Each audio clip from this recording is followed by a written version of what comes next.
about some difficulties. Il y a eu une brise d'infrastructure là où est situé le ministre Garneau. As a result, I guess, of a gas leak, the minister has no electricity at the moment, but he has managed to connect through his phone into his notebook computer, I guess. So hopefully this is going to be fine. But he doesn't have, so hopefully we'll go ahead, and we have tested his sound and it seems to be all right. Welcome to meeting number 28 of the Special Committee on Canada-China Relations. Pursuant to order of reference of Wednesday, September 23, 2020, the committee is meeting on its study of Canada-China relations. Il s'agit d'une réunion hybride, conformément à la motion adoptée par la Chambre le 25 janvier 2021. J'aimerais souhaiter la bienvenue à M. Marc Garneau, ministre des Affaires étrangères. Merci d'être ici ce soir. I'd also like to welcome your officials from the Department of Foreign Affairs, Trade and Development, or as we know it, Global Affairs Canada, Martha Morgan, Deputy Minister, Daniel Costello, Assistant Deputy Minister, International Security, and Weldon Epp, Director General, North Asia and Oceania Bureau. Thank you all for being here. Minister Garneau, please proceed with your opening remarks. You have 5 minutes. Thank you, Mr. Chair. Monsieur le Président, c'est un plaisir pour moi d'être ici avec vous aujourd'hui. For being here today. The increasing authoritarianism and the coercion of China is part of the challenges that we have to face. All countries are re-examining and reorienting their engagement with China, and Canada is no exception. We are all having to deal with how to deal with reconciling our objectives, trade and otherwise, and human rights. In this context, our approach to China means that we are in constant evolution, and it is firmly guided by our principles, our interests, and our values while reflecting the complexity of our situation.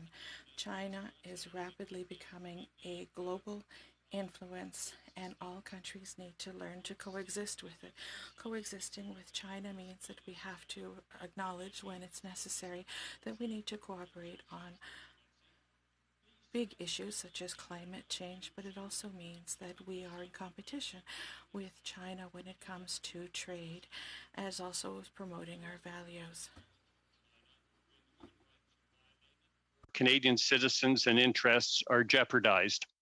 We must continue to work with our partners around the world to protect the rules-based international order and defend human rights and freedoms. Those are fundamental Canadian values that underpin our foreign policy. So let me be clear. A path to any kind of long-term relationship with China implies the safe return of Michael Kovrig and Michael Spavor to Canada. Mr. Kovrig and Mr. Spavor have been unlawfully detained for more than 900 days. Bringing them home is and must remain our top priority in our dealings with China, period. Both men received regular visits 2 weeks ago from consular officials who remarked on their impressive strength and resilience. We continue to call for their release while pressing China to allow consular access to other Canadian citizens held in that country, namely Mr. Hussein Khan Chelil, so we can confirm his well-being. We also seek clemency for Robert Schellenberg and for all Canadians facing the death penalty. Alongside international partners, we continue to call out China for its bad behavior. We have called on China to put an end to the systematic campaign of repression against Uyghurs and other Muslim ethnic minorities in light of mounting evidence of forced labor, political re-education, torture, and forced sterilization. We announced sanctions against 4 officials and 1 entity for their involvement. We are also working with allies at the G7, Quad, and Five Eyes to condemn China's growing militarization in the East China Sea and the South China Sea, where China claims vast areas which fuels regional tensions. China's economic might has emboldened its ambitions and interests beyond the Asia-Pacific region, where it has enjoyed enormous clout for centuries to span the entire globe, including here in Canada. Growing competition with China and the pervasive use of digital technology forces us to work with other governments, businesses, and universities to protect intellectual property, digital infrastructure, and even shield our democratic institutions from foreign interference and election meddling. Hostile activities by state actors pose strategic long-term threats to Canada. They can undermine our nation's economic, industrial, military, and technological advantages. Researchers and innovators, for example, are vulnerable to espionage and hacking. Last September, the Minister of Innovation, Science and Industry launched the new portal called Safeguarding Your Research that provides tools and advice to Canadians on how best to protect their intellectual property. In March, the Ministers of Public Safety and Innovation, Science and Industry announced the development of specific risk guidelines to integrate national security considerations into the evaluation and funding of research partnerships. We are also working with other G7 countries to counter foreign interference, notably through the Canadian initiative called the Rapid Response Mechanism that strengthens coordination across the G7 in identifying, preventing, and responding to threats to G7 democracies through disinformation. Malheureusement, unfortunately, we have presently observed an increase of anti-Asian hatred and sentiment since the beginning of the pandemic, not only in Canada, but worldwide. Chinese origin Canadians are our friends and our families. We should never feel in danger. They should never feel. I'm sorry, Mr. Minister, but your 5 minutes are up, unfortunately, so I have to start with the first turn. Thank you very much. To Mr. Chong for 6 minutes, please. Thank you, Chair. Thank you, Minister, for appearing. Recently, Australia's ambassador to the United States said the Biden administration is seeking closer research collaboration with its allies and was watching closely how allies like Canada manage China's interference with Canadian universities. He said that Washington will likely rule out research partnerships with universities and maybe even countries that disregard national security concerns. The U.S. government provides about $50 billion a year Canadian to the National Institutes of Health, and a lot of that funding goes to Canadian researchers, compared to about $3 billion from all of Canada's 4 granting councils. Minister Champagne said in March that guidelines on research partnerships are forthcoming. When are they going to be released? Thank you for the question. Our government is committed to supporting a research environment that is open and collaborative while also safeguarding our research, national security, and economic interests. Espionage and foreign interference activities by both human and cyber actors pose real threats to Canadian research integrity, intellectual property, and business interests. Unlike the previous government, we take these threats seriously. That's why we recently announced that we will be taking additional steps to better integrate national security considerations into the evaluation of federally funded research partnerships. This announcement also builds on the ongoing work of the Research Security Working Group established in 2018 that brings together government, universities, and national security partners. Thank you, Minister. Do you have any idea on when those guidelines will be forthcoming? We are developing those guidelines, and I don't have a specific answer on you, but it's a very active file at the moment with Minister Champagne. Thank you. President Biden signed an order that bans Americans from investing in a number of Chinese companies with ties to the defense or surveillance technology sectors. The ban applies to about 59 companies, including Huawei.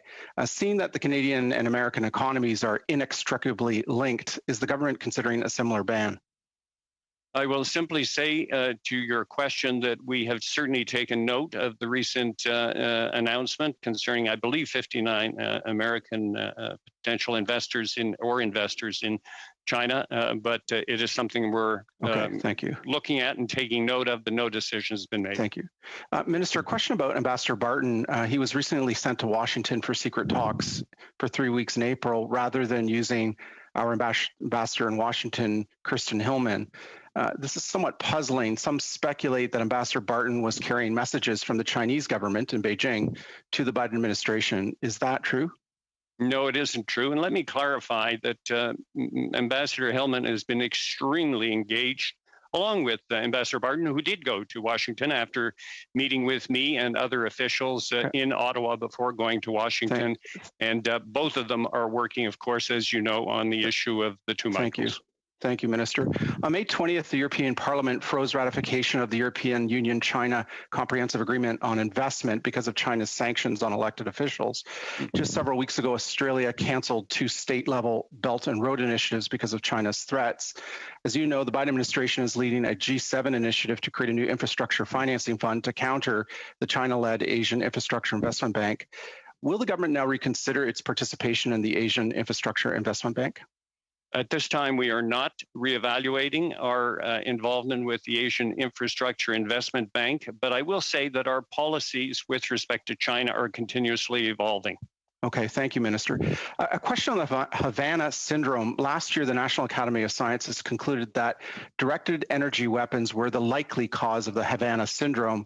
Canadian diplomats have reported suffering from the Havana syndrome and from unexplained health issues during postings not only to Cuba, but also to the People's Republic of China. How many GAC employees have been affected by the Havana syndrome? And are you working with the U.S. State Department and Health Canada on this investigation? With respect to the Havana syndrome, we are currently investigating its possible cause. I don't have specific numbers for you. I believe that's probably private information, but yes, some have complained that they have been affected by it. But we are currently trying to understand what the possible causes of this syndrome are. Are you willing to consider ordering an investigation that culminates in a report like the U.S. Department of State has recently done? At this point, we're just trying to figure out what caused this, and we haven't made any specific decisions beyond that. Thank you. I have a question regarding China's foreign interference here in Canada. Since the government has come to office in 2015, has the government declared any Chinese diplomats accredited here persona non grata or requested their removal? Thank you for the question. I will turn to my officials, the Deputy Minister, on that. I don't have an answer to that question. Perhaps, So I would turn to Deputy Minister Morgan or... Okay, well, while she's looking that up, maybe I could ask you one more question. Sure. I hope you now can answer the same question I asked a week ago about Mr. Schellenberg and Mr. Jalil in the Committee of the Whole. What was the most recent communication between the government and Mr. Schellenberg and Jalil, and what was the form of that communication? The last consular visit to Mr. Schellenberg took place on March the 17th, and officials are trying to secure another visit in the next few weeks. With respect to Mr. Jalil, as you know, China does not recognize his Canadian citizenship, and it has not been possible for us yet to have a consular visit, although we keep trying. Thank you, Minister. Chong. Thank you very much. We'll go on now to Ms. Yip for 6 minutes, please. Welcome, Minister, to the committee. Thank you for coming to answer our questions today. Ms. Morgan, would you like to finish answering the question that Mr. Chong asked? Thank you very much. I would just like to say that Global Affairs Canada recognizes that Canada can be the target of foreign interference activities, including by the People's Republic of China, that we have a number of methods that we can use to address this, starting with raising these issues directly with the ambassador or with the consuls general here in Canada. And we work very closely with our security partners whenever we have issues that need to be addressed like that. Thank you. Minister, it's been almost a year since the Standing Committee of the National People's Congress of China passed the National Security Law for Hong Kong. This legislation was enacted in a secretive process without the participation of Hong Kong's legislature, judiciary, or people, and in violation of international obligations. Can you outline what Canada has said publicly and what concrete actions Canada has taken so far since the passage of this law? Thank you very much for the question. And we, of course, have been very preoccupied with the national security law being imposed in Hong Kong. We've consistently voiced concern of Beijing's imposition of this law alongside our international partners, as well as other assaults on Hong Kong's high degree of freedoms under the Sino-British Joint Declaration. So this decision further narrows Hong Kong's autonomy and the space for freedom of expression and public participation in Hong Kong's governance. And we have made this very, very clear. And of course, we have also taken some steps with respect to, for example, the extradition treaty that we have with China and with Hong Kong, and we have modified our travel advisories, and the Minister of Immigration, Refugees and Citizenship has also made it an easier process for those who may wish to leave Hong Kong and come to Canada. Many legislators and peaceful protesters have been arrested. How can Canada help? Many advocates have said that it does not go far enough. What can be done? I think you're on mute. Yes, no, thank you. Okay. Canada, of course, has vigorously spoken up with respect to the fact that there has been this process of having less and less citizens of Hong Kong eligible to become legislators. It is now down to less than a quarter. And of course, they are incursions on democracy, moving away from the one country, two systems rule and the basic law. Are retrograde steps that are not acceptable, and that they are having a major impact not only on the people of Hong Kong, but in our relations with China with respect to human rights. Can you reiterate Canada's commitment to the promotion and protection of freedom of expression around the world? Canada feels extremely strongly about freedom of expression. It is part of the basic values that are enshrined in our Charter of Rights, and we will always speak up with respect to human rights. And of course, as we know, in the case of China, there are numerous examples, whether we're talking about the Uyghurs, whether we're talking about Tibetans, whether we're talking about Hong Kong citizens, and of course, not to mention the arbitrary detention that has been imposed on two of our citizens who were arbitrarily detained. These violations of human rights are issues that we bring up on a regular basis with the Chinese government. Thank you for your update on Michael Spavor and Michael Kovig. It was reported this morning in the news that Ambassador Barton had some discussions with the U.S. administration while he was in Canada. What can you tell us about this discussion pertaining to Madame Ming and the situation of Michael Spavor and Michael Kovig? Well, yes, Ambassador Barton did go to the United States. It was planned because he's very knowledgeable about the situation with respect to Madame Meng Wanzhou, as well, of course, as the situation in which the two Michaels find themselves. He is in regular contact with Huawei, both in China and in Canada and in the United States because of the presence of legal representatives of Huawei in the United States. He is uniquely suited, along with Ambassador Kirsten Hillman, who is our ambassador in the United States, to work on this particular file. I can't go into details, but I can tell you that both are very actively working the file with respect to the two Michaels. I only have a short time. So we all know that China is no longer, China of 2021 isn't the same China of 2016. And Canada's approach needs to evolve with an evolving China. What would Canada's approach be with China?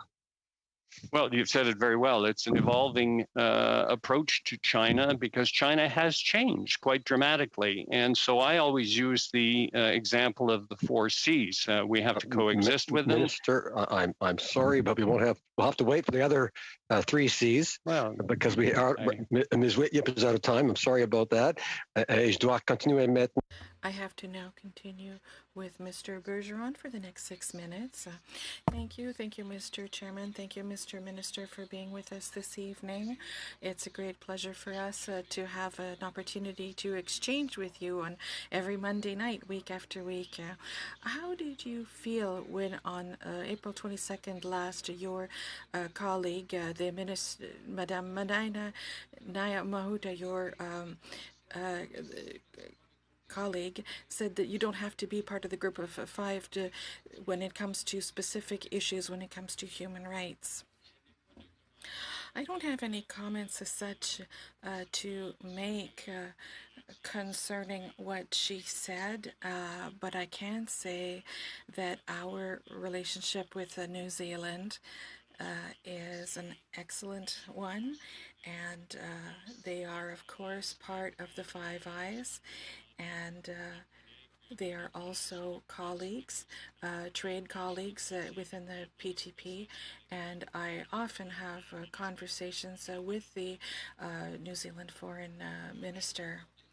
I understand, Mr. Minister, you have talked about the things that we are obviously in agreement with, but the question that concerns me, and perhaps yourself, is that when we're trying to create alliances in order to be able to face this superpower that is the PRC, especially when it comes to the issue of arbitrary detentions. You have the Minister of New Zealand, notably concerning the Five Eyes, that it is not necessarily to systematically invoke that group in order to create a coalition when it comes to human rights. Isn't this a bit of a bucket of cold water for the nations who are precisely trying to create such coalitions in order to make sure, on one hand, that human rights are respected, and that for the protection of foreign citizens in China? No, I would say not, because it seems very clear that New Zealand is our ally when it comes to human rights, and they have said so very clearly, and they were part of the declaration against arbitrary detentions.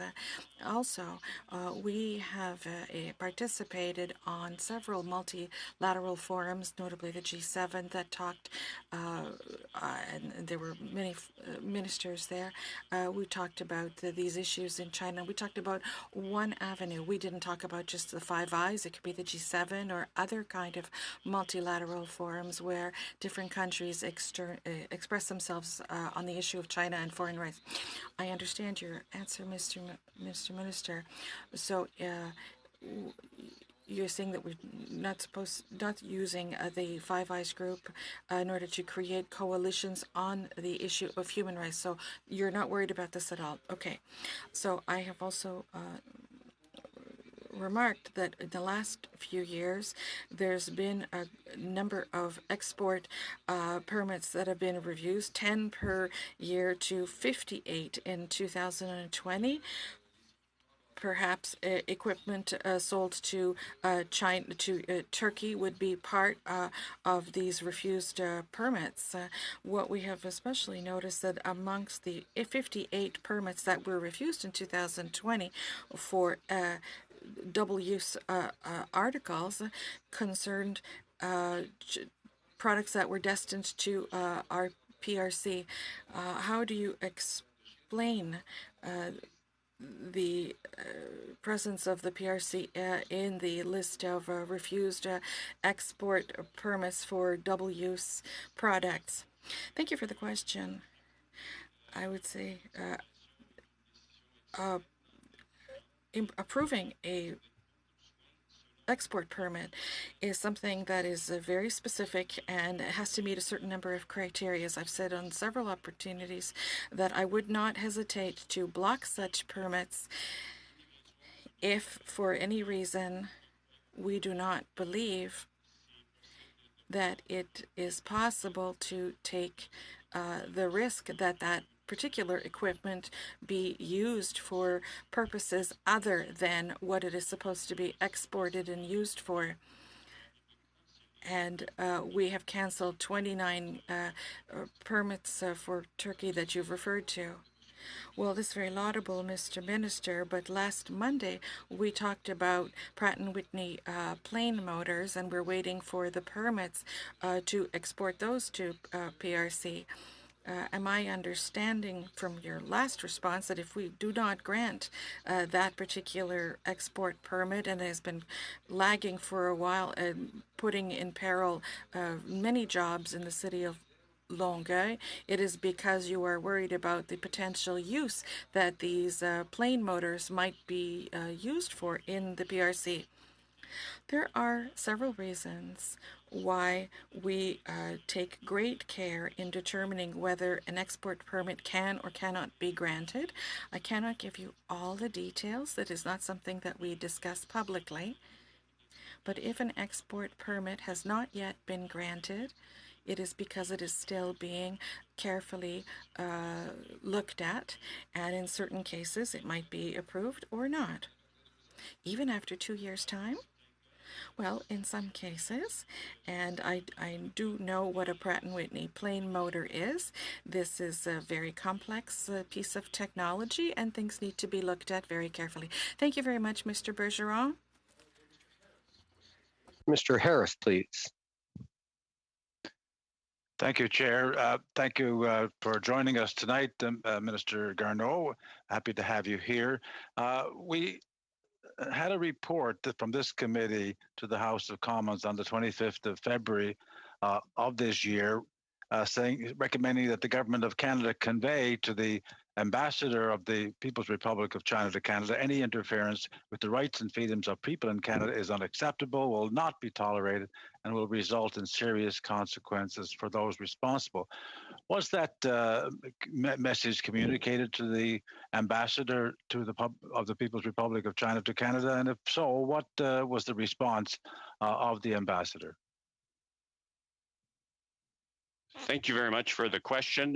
I will say in general, and then I will refer to Deputy Minister Morgan, that we are very concerned about interference and as an advanced economy and an open and free democracy, Canada continues to be targeted by foreign states such as the People's Republic of China, and this is not new, but it remains entirely unacceptable. So Chinese government representatives in Canada, like all foreign government representatives, have a duty under international law to respect our laws and regulations. And I'll turn to the Deputy Minister on your specific question. I'd rather hear from you, sir, while we have you. I can ask her that afterwards. Alliance Hong Kong and other witnesses have come before our committee in the past year, telling us that they've been interfered with, human rights defenders who are protesting, or Tibetan nationals who are running for student office, others who have been threatened by agents of the People's Republic of China or apparent agents. And my question is, what is the government doing in response to that to protect these defenders of human rights or citizens going about their business? Well, as I began to answer in my previous question, we do not hesitate to speak up in this case if we're talking about China, and to let them know that, and I'm talking through the embassy, that we are concerned about interference in Canada in Canadian citizens, and that this is totally unacceptable. So we vigorously take action if we are hearing or find out about interference with Canadian citizens. The suggestion by Alliance Hong Kong to this committee was that, and we've heard it from others as well, is that Canada should require any agents of foreign governments operating in Canada, including China, which we understand there are a number of them, should be required to register. Is Canada considering putting in place a foreign agent registry to at least require people to identify themselves?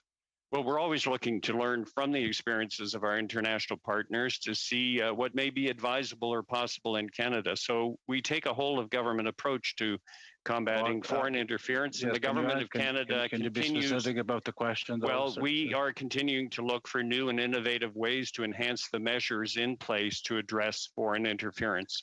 Also complained was that by Alliance Hong Kong was that there appears to be a foreign takeover of Chinese language newspapers in Canada by agents of China or companies that are related to the Chinese government.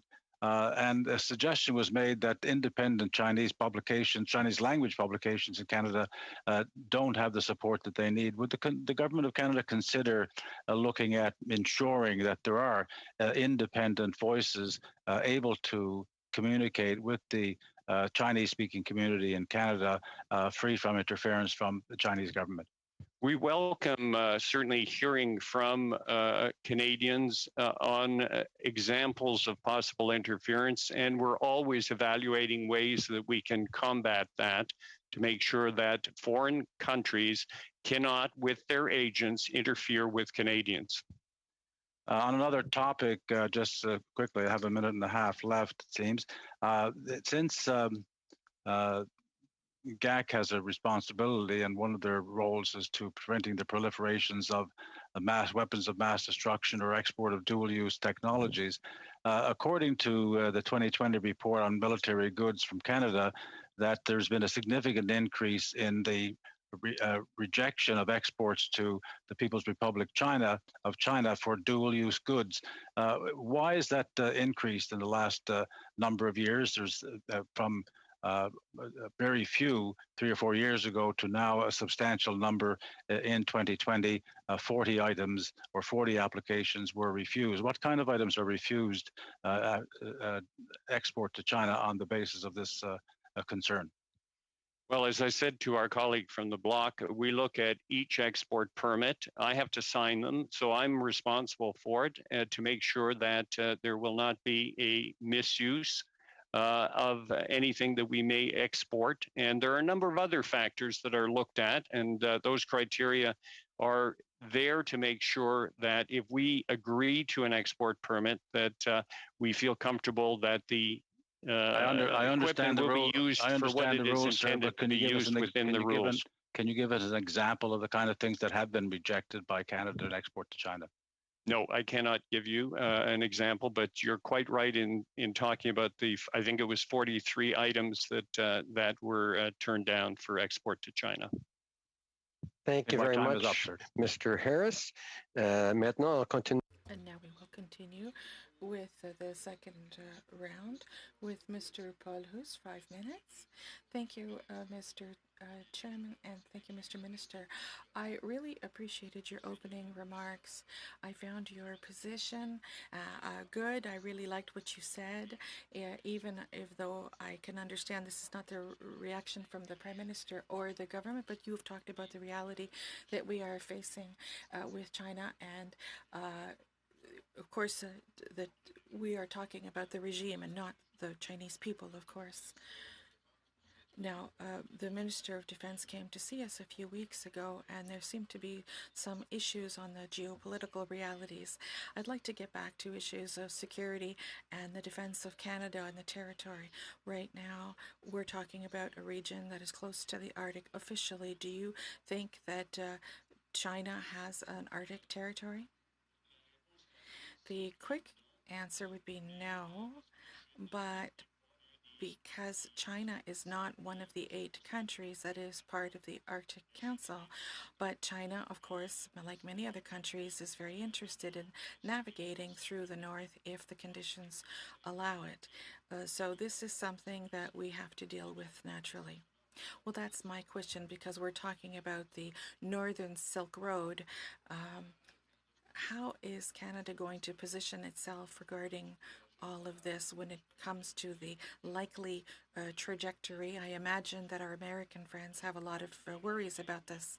Well, we're taking the same approach for all countries who want to navigate the Arctic in Canadian waters, doing so in the respect of our sovereignty, our environmental conditions, and these are conditions that we're going to be imposing on everyone. You will remember that in the Harper years, he wanted to position the geostrategic border, and we can establish very clearly the Canadian borders in the Arctic. Well, this is something that is being decided right now by an international tribunal. There are several countries: Russia, Denmark, Canada, the U.S., and in some cases, so what they want is that their territories are bordering each other. So it is an international tribunal that will decide this in a few years. Okay, thanks. Another subject, you are aware of the researchers in the Winnipeg laboratories who were transmitting information. I want to know what the discussions are with our American counterparts, and I'm talking about Wuhan. And do we still have relations there? And if so, why? And what is the discussion right now with the partners? I really can't get into those details. But like I said already, we are in favor of a profound investigation into the causes of this virus, and we approve of Mr. Biden's proposal. And if we can help in any way, naturally we will do so. We need to understand scientifically the origins of the virus, because this has completely upset the planet upside down. We've had 3 million dead. You understand these things, but we need scientifically to understand where it comes from. Yes, but my question is, the Winnipeg lab, are they still in relationships, in a relation with is there still a relationship going on with the lab in Wuhan, and how do the Americans feel about this? I don't have an answer, but I do not believe that there are any activities going on right now between the Winnipeg lab and the Chinese lab. But Madame Haidu will be better able to answer that question.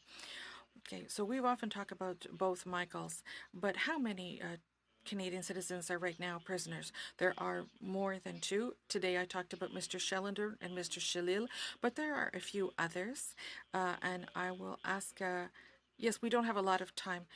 There are 918 Canadians. Yes, yes, 118. 118 prisoners. We know that the problems that are caused to the 2 Michaels, but we have so many people, and how are we going to come to discussions on this? And what about the Huawei negotiations? Well, the decision about the 5G, if that's what you're talking about, this is an issue that we are presently looking at. The most important thing for us, of course, is that we want to take advantage of 5G technology because it'll open all kinds of doors, but we need to do so in a way to make sure that our telecommunications system is safe. And that's what we're looking at right now. And whether it's one company or another, we need to absolutely make sure that, thank you very much. I'm very sorry. I was on mute there. So now Mr. Dubourg, 5 minutes. Thank you very much, Mr. Chair. And Mr. Minister, I'm so happy to see you this evening here at the committee. And I would also like to salute all of the civil servants, public servants who are with you, and thank them for their service. Mr. Minister, a little while ago, my colleague asked you a few questions. I'd like to get back to those same questions, 2 in particular. My colleague said that the China of 2016 is not the China of 2021, and Canada's approach must evolve when China itself is evolving. Could you clarify Canada's approach when it comes to China? Thank you, Mr. Dubourg, for this excellent question. I had started to answer, but I was cut short. Yes, China, of course, is evolving and has changed greatly since 2016, and we need to change our approach towards we have to coexist with them, in some cases cooperate, for instance, on issues of climate change, which is affecting everyone. And I'll give you an example recently where we renegotiated an agreement with them on commercial flights that between our 2 countries. This is something that we have to deal with together. see is competition. We produce things that we want to sell on international market, just as China does. And fourthly, we sometimes have to criticize. It is essential, and we are doing so, and we're doing so when it comes to the treatment of the Uyghurs, what was going on in China, Hong Kong, the situation of the two Michaels, and the arbitrary detentions, and the situation of the South China Sea and the East China Sea and Taiwan. So we have not hesitated to, when it is necessary, to speak openly and frankly. The other thing that is important is that we are working multilaterally now, rather than directly talking to China in certain cases, even though we do, of course, regularly. But some of the positions that we are taking are unanimous, either within the Five Eyes, or within the G7, or in other multilateral fora. Thank you, Mr. Minister. I like the analogy with the four C's. I like that. You are acting on all fronts. That's wonderful. And on the other issue that my colleague asked you that concerned both Michaels, they have been detained for almost 3 years now. Do you have contact with the relatives of both Michaels? Have you continued to offer them consular services? Because we are very worried. This has been a very long arbitrary detention. Thank you for having asked that question, which is not often asked, I must say. And the answer is yes. I'm in regular contact with the families of Michael Spavor, with his dad, who's called Stan, and his brother Paul, and their sisters as well, the two sisters. I'm also in contact with all four of them. And in the case of Michael Kovrig, it is possibly the most difficult task that I have, talking to the families, because I have to give them accounts. They're very, of course, very anxious to know what is going on, and they also want to know if we are progressing, and are we going to be able to get them freed. These are conversations that are sometimes very painful to have, because we know that they have been in prison now for more than 900 days, but that contact with the families is essential, because they are suffering a great deal as well, like many Canadians are, because we know how dear they are to us. We don't have a lot of time, Mr. Minister. Now, our relationship with the U.S., I'd like you to tell us about that. You have been an astronaut, and you have a special relationship with them, of course. But how is your relation with the Biden administration and Secretary Blinken? Oh, excellent. Mr. Blinken and myself have, we really get along extremely well. He speaks French. He went to a lycée in Paris when he was young, so we often speak in French. So we have a really good relationship. Thank you very much, Mr. Dubois. We are now going to continue with Mr. Bergeron for 10 minutes. Thank you, Mr. Chair. You understand, Mr. Minister, when you're saying how difficult it can be to have to have conversations with the families of the detainees. I know in the same position I've had to talk to the spouses and the families of police officers who died in the line of duty, and I do empathize. I understand these moments are very difficult, but very enriching. My colleague, Mr. Paulus, has just a few minutes ago talked about the fact that in the Globe and Mail, that Global Affairs Canada put out decided to cancel the joint exercises that were supposed to happen between PRC and Ontario and an Ontario base. And we had the point of view of the minister and his officials when he appeared. I'd like to know why you dissented, whereas the logic here meant that these exercises should be cancelled. We've always been clear. We don't train with the Chinese Army. These relationship was accelerated by Rob Nicholson in 2013, and that's what started all this. But the last time the Canadian Armed Forces participated in military bilateral training exercises in China went back to 2018, and there's been no bilateral training with China planned since then, and there's nothing planned for the future. Yes, but I'd like to know why Global Affairs Canada said something else and talked about the canceling of these exercises. I don't know that. I don't know the details here. Perhaps my colleagues can enlighten me, but I really was not aware.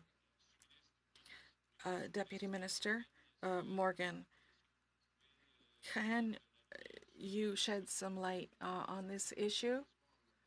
Unfortunately, we do not have the time. Our 2 minutes is gone, but I thought it was 10 minutes. Well, I can't. I perhaps did not express myself. No, it's me. I'm so sorry. 2 minutes and 30 seconds, please. That was clear. I thought it was 10 minutes as well, Chair, but I'll have to settle for 2.5. Mr. Garneau, the issue comes to light every now and then, and before our committee, we've heard some security concerns with equipment being used or contracted by the Government of Canada, NewTek, for example, offering a standing offer for X-ray equipment in our embassies. We've got the situation in Beijing, where immigration department contracted with a company being operated by the Beijing police to look after collecting data for immigration visas. And you've mentioned recently that the 43 permits being denied to China in the last number of years. Is it fair to say that there's perhaps been a situation where we took less seriously these issues of security with respect to China? Is that something that the government is prepared to admit, or is everything going according to plan all the way down the line? Well, I mean, in a general way, as I've said, our policies with respect to China are evolving, and I can't speak in detail about specific things that happened prior to my arrival. I will say on the NewTek, the situation, we have said very clearly, we have not purchased any equipment from NewTek, and we will not use the NewTek standing offer. But we did learn from that. We did learn that we need to identify opportunities for improvement with respect to future procurement of security equipment, and we've been public about that. So we're taking action to implement improvements on the procurement process that were recommended in the review related to that. On the Visa Application Center, if you'll permit, we're acutely aware of the risks of operating in any foreign environment, and we have a rigorous procurement process led by PSPC to let our contractual contracts abroad. And the role of the Visa Application Center in the immigration system is limited to logistical and administrative support. IRCC officials closely monitor the activities of the Visa Application Centers to ensure strict privacy standards as detailed in the contract that they're met. And we have lots of proof to show that we monitor this very carefully. Thank you. We are not concerned about VFS Global in China. Thank you very much. Thank you, Mr. Harris. We have about, a few minutes left. I guess we have time, I think, for 4 minutes for Mr. Williamson and 4 for Mr. Oliphant. So, Mr. Williamson, 4 minutes. Thank you. Good to see you, Minister Garneau.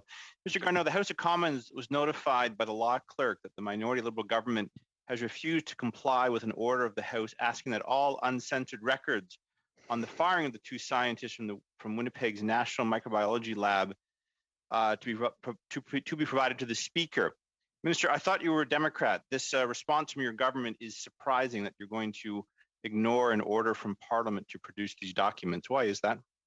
Well, thank you, Mr. Williamson. And yes, I'm a proud Democrat, but you will also understand that we have a responsibility as a government to ensure that we don't jeopardize certain information that touches on privacy, that touches on commercial privacy, and that also touches on possible security implications. So that is why Minister Hajdu offered to send all of the unredacted information to the NSI COP, which is, I think, the ideal committee to examine in detail and includes members from your party. So you don't think then parliamentarians are capable of safeguarding those concerns you raised, that the measures put in place to have House officials review to be sure they're not released are adequate, that the House is not up to the job? Well, Mr. Williamson, you'll recall, because you and I were there in when under the Harper government, when we were seeking to get all sorts of information about things that had happened in Afghanistan, and we made similar arguments, and that's probably very natural to make those arguments. But in the end, because of security requirements, it was not possible to share unredacted information of that extent with the committee. Well, that's very true. In fact, Speaker Milliken urged parliamentarians to be cautious, and the motion that was the order that was passed in the House last week did just that. It didn't call for the release of those documents to happen immediately, but rather to be sent for review first by the law clerk and others who would review them to ensure issues that dealt with criminal probes, privacy, and national security weren't compromised. So you're wrong on that. The motion addressed the concerns. This is an example of the government not complying with the democratic will of the House of Commons. Well, in fact, you just described what normally happens before documents make it to a committee, and that is they are examined by government officials, not by politicians, but by government officials who make decisions about what information has to be redacted.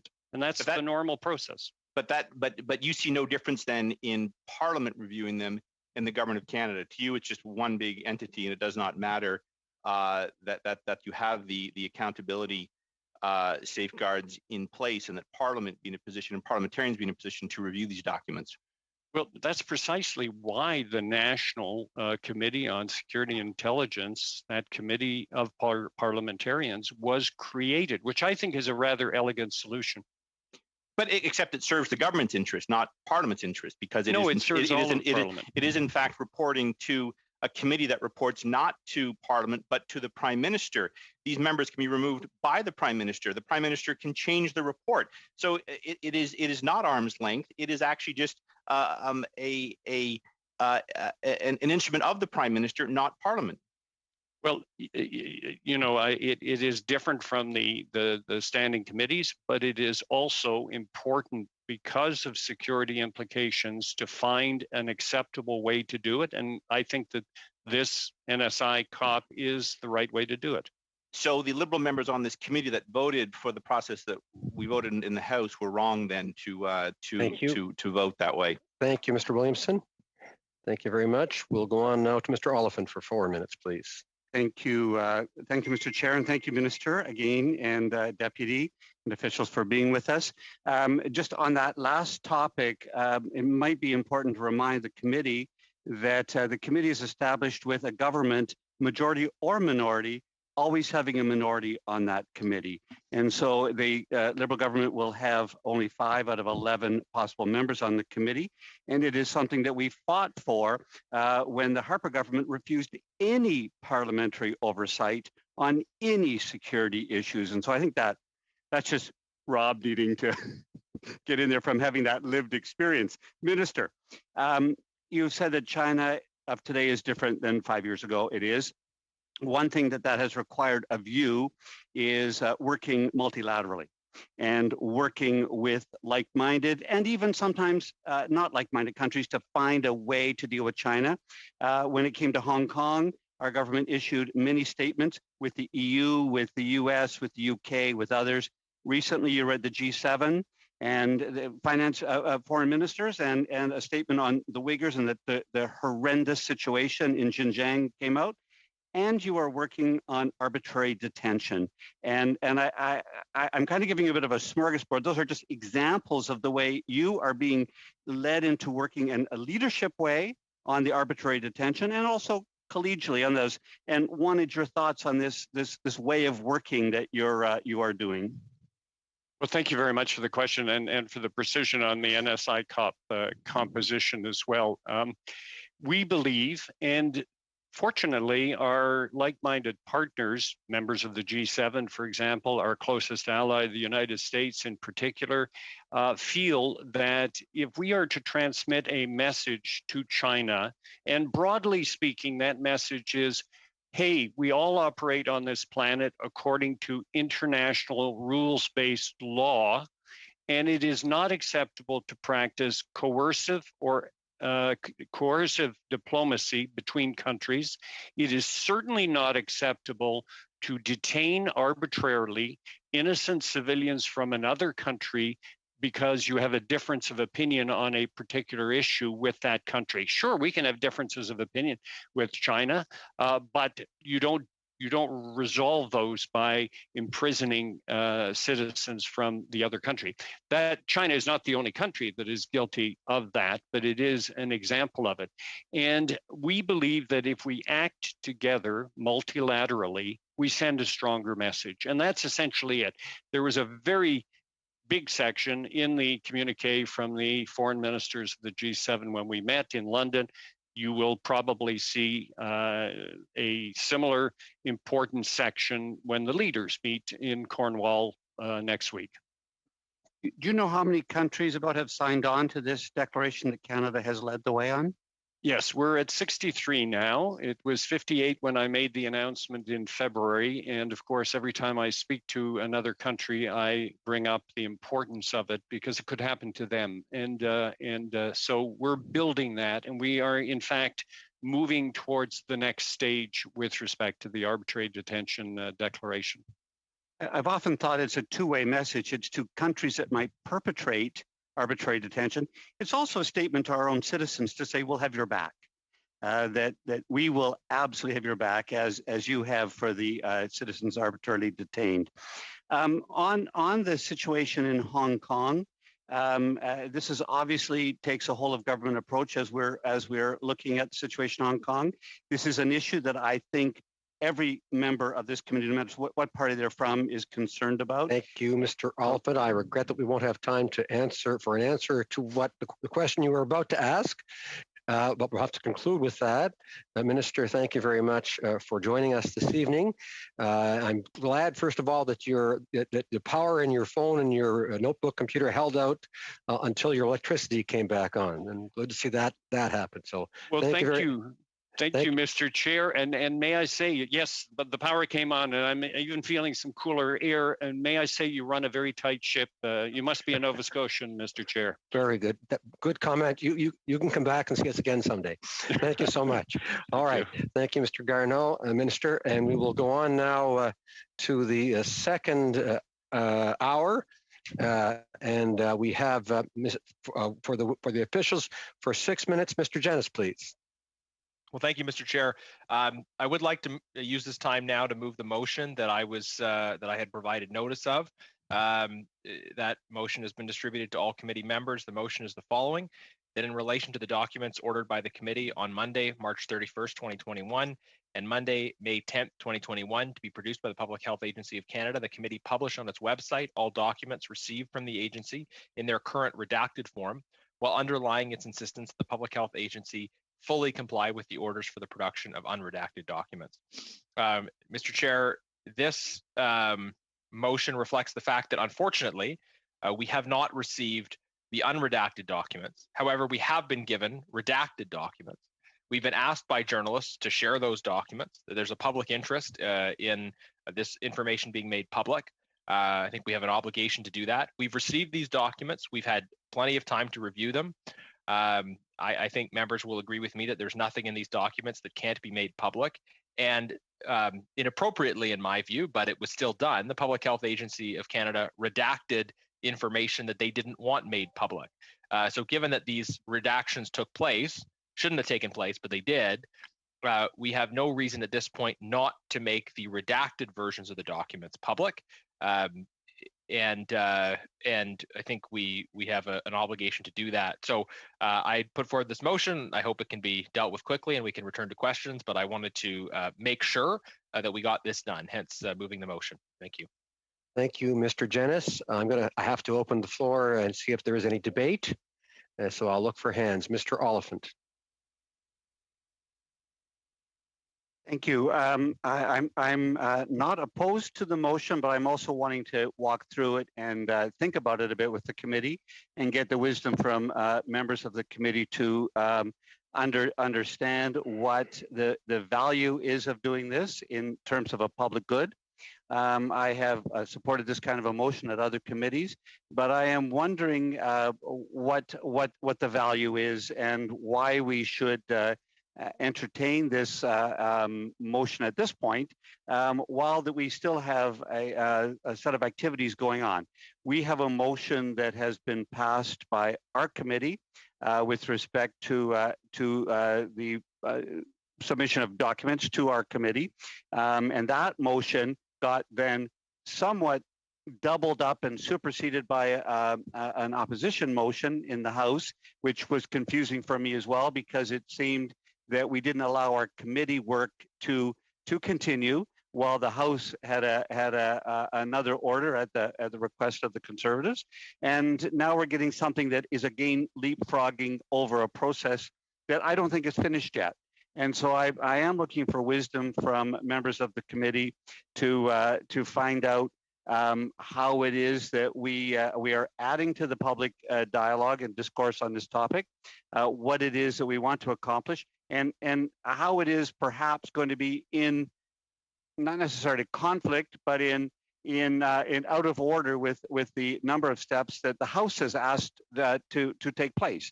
And so I don't think we've resolved either the committee motions from May, where we made two motions and they dovetailed one into the other, and then we have the House motion, and now we have this motion. And as I said, I'm not on principle opposed to this, but I also want to make sure that we're doing things in an order that is discernible to understand our motivations, and that everything. I found it interesting when I read an interview with former Member of Parliament Derek Lee, who has this really as his fascination and his interest, and has written a book on the issues of parliamentary privilege, when he talks very guardedly in that article, in that interview, about wanting to make sure that all of the things that we do as a committee are for the work of the committee and the public good, and not are simply motivated by partisan political activity. So I just want to dig into this a little bit, and I'm a little bit disappointed that it's happening when we have witnesses who are taking time from their schedule to be with us in the evening. On my birthday, even, I would say. Happy birthday. But I like to respect witnesses in their time. These are public servants who are working for us every day, and Canadians every day. But I also think that we have some digging in to do on this particular motion. So I would like to hear from colleagues about it before we move on it too quickly. Happy birthday, Mr. Oliphant, and thank you, Mr. Harris. Thank you, Chair, and I'd be happy to join in wishing Mr. Oliphant a happy birthday, and I'm sure he would probably be celebrating it some other way than joining us this evening. Mr. Harris, let me interrupt for a minute. I can't think of a better group of people to be spending this birthday with. Virtually. Okay. Yes, well, I'm glad to hear that. So I have some sympathy for what Mr. Oliphant is saying, in that we are in the process of undertaking a study on what happened through PHAC at the lab in Winnipeg, and I think we're doing our work, and we need these documents and information to be able to do our work. And I wanted to congratulate the enthusiasm, Mr. Genuis and others on the committee in pursuing that, and we all joined in that pursuit and in the motion before the House. I'm a little bit concerned that we're in the public mind, at least, we may not be focused on what, you know, it would be difficult for the public to follow what it is we're doing if we're calling for these papers, as is the title of Derek Lee's book, Calling for Papers, and we're not getting them. And then I guess the pursuit is to follow through on that in the House of Commons. And I gather I wasn't there. I was busy at another committee doing a report, but I gather the council, the parliamentary, the legislative council and law clerk has actually written since the question was raised by you, Mr. Genuis, in the House this afternoon, that he's written to them saying that we did not get the unredacted papers and there's now a motion of privilege before the House. All of this seems to be perhaps piling on one procedure after another, and the release of these documents as they are in a redacted form while we're asking for unredacted ones. I'm just wondering, is there a value in that right now? Will it stop us from pursuing our work, or is it just giving other people an opportunity to comment on them while we're trying to pursue the other documents? I'd like a little clarification on that, because I think, you know, the narrative to the public may just be confusion about various parliamentary procedures going on, as opposed to the substance of what it is that is being sought by the committee with respect to these documents and papers. I wonder if you could explain that a little better. Thank you, Mr. Harris. I thought I had Mr. Lightbound, but now I have Mr. Genuis instead. So, Mr. Genuis, please. Very briefly, two separate issues, right? One issue is the continuing expectations that unredacted documents be provided. That's one issue. But the other issue is we already have some documents, and operating in a democracy, open by default, there's nothing secret in these documents. Let's make those public. While this process is going on over here with the unredacted documents, let's make the redacted documents public, because the public is interested. We've had journalists contact this committee. The public has a right to know. There's no reason to keep them secret. So recognizing there's two processes going on, let's just make the documents we can make public. That's all this does. Mr. Lightbound. Oui, ben, moi aussi. Well, also, just like Jack and Rob, I pretty much agree with this, but Jack has just mentioned a few issues that we need to look more in depth in this, and we have witnesses, and I see that as of 9 o'clock we're dealing with committee affairs. Could we have that discussion at 9 o'clock when we will no longer be with witnesses? That is my respectful and humble thank you very much suggestion. Thank you, Mr. Lightbound. I don't see any other members of the committees who would like to speak at this present time, and I cannot say when we are going to discuss such and such a subject. So if we no longer have members who want to debate this, I will ask the clerk to vote. Mr. Harris. Yes, thank you. Your voice is not coming through with, but thank you. Yeah, I'm certainly prepared to support this motion. The explanation makes sense. The only part that didn't make sense was the assertion that openness by default coming from someone who was active in the Harper government. I don't think we saw very much of that during the years that I was here and Mr. Harper was Prime Minister, but be that as it may, perhaps this is the new era of conservatism that we haven't experienced before. But your explanation, it's a simple one, that if we have these documents and that they are redacted to the satisfaction of PHAC and don't contain anything that they wouldn't give to someone asking for an ATIP request, such as has happened in other committees, then the fact that they're made public is not going to do any harm. I just, like Mr. Oliphant was concerned that we might be causing confusion with 3 or 4 different things going on at once. Thank you, Mr. Harris. Not seeing anyone else wishing to debate, I'm asked Mr. Harris to take your raise to undo your, oh, Monsieur Dubourg. Oui, Yes, Mr. Chairman. Just for, I'd like to understand something. Joel, colleagues, can his suggestion be taken into consideration? Because considering the time it is right now, I think he's right that we should be able to discuss or debate this question rather than say right away, let's go to a vote. I think it would be an interesting thing. I don't know if any other colleagues agree, but we might have a little bit more time to discuss this issue. Well, as chairman of the committee, I do not have the choice of deciding this. It is a decision of the committee. Of course, it can be proposed, but at the moment, I don't see any members of the committee who want to debate the issue. And because this is the case, I must ask the clerk to proceed with the vote. Mr. Chair, so for the vote, j'ai Monsieur Dubourg. je vote oui. I vote yes, thank you. En faveur. For. Mont. Yes. Miss Yip. Yes. Miss Zan. Oui. Mr. Chong. Yes. Mr. Jennis. Yes. Monsieur Paulus. Oui. Yes. Mr. Williamson. Yes. Monsieur Bergeron. Oui. Yes. Mr. Harris. Yes. All yeas, Mr. Chair.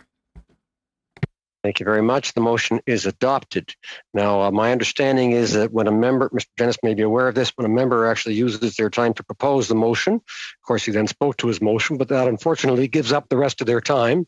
And outrageous. So I think, well, you're smiling, and I suspect you might have been aware of this. So I'll go on to Ms. Zan for 5 minutes, please. Merci, Monsieur le Président. Thank you, Mr. Chairman. Earlier, our bilateral relationship with China is complex and multidimensional. And in recent years, this relationship obviously has presented and has continued to evolve. We also know that many of our international partners are facing similar challenges. And it has been stated many times that Canada believes it's essential to work with our closest allies to have a united approach when it comes to China.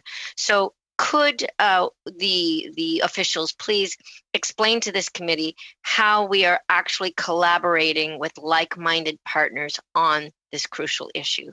Thank you. Yes, thank you very much for that question.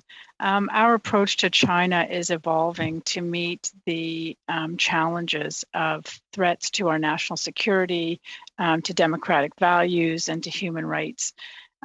We have recognized that we need to challenge China on many of those issues. I think a good example of that when it comes to working with allies is the work that we've done on arbitrary detention, where, as Minister Garneau mentioned, we have 63 countries that have now signed on to our statement on arbitrary detention, which is a practice that is which is practiced by a number of states globally, and which goes against the rules that govern the international system.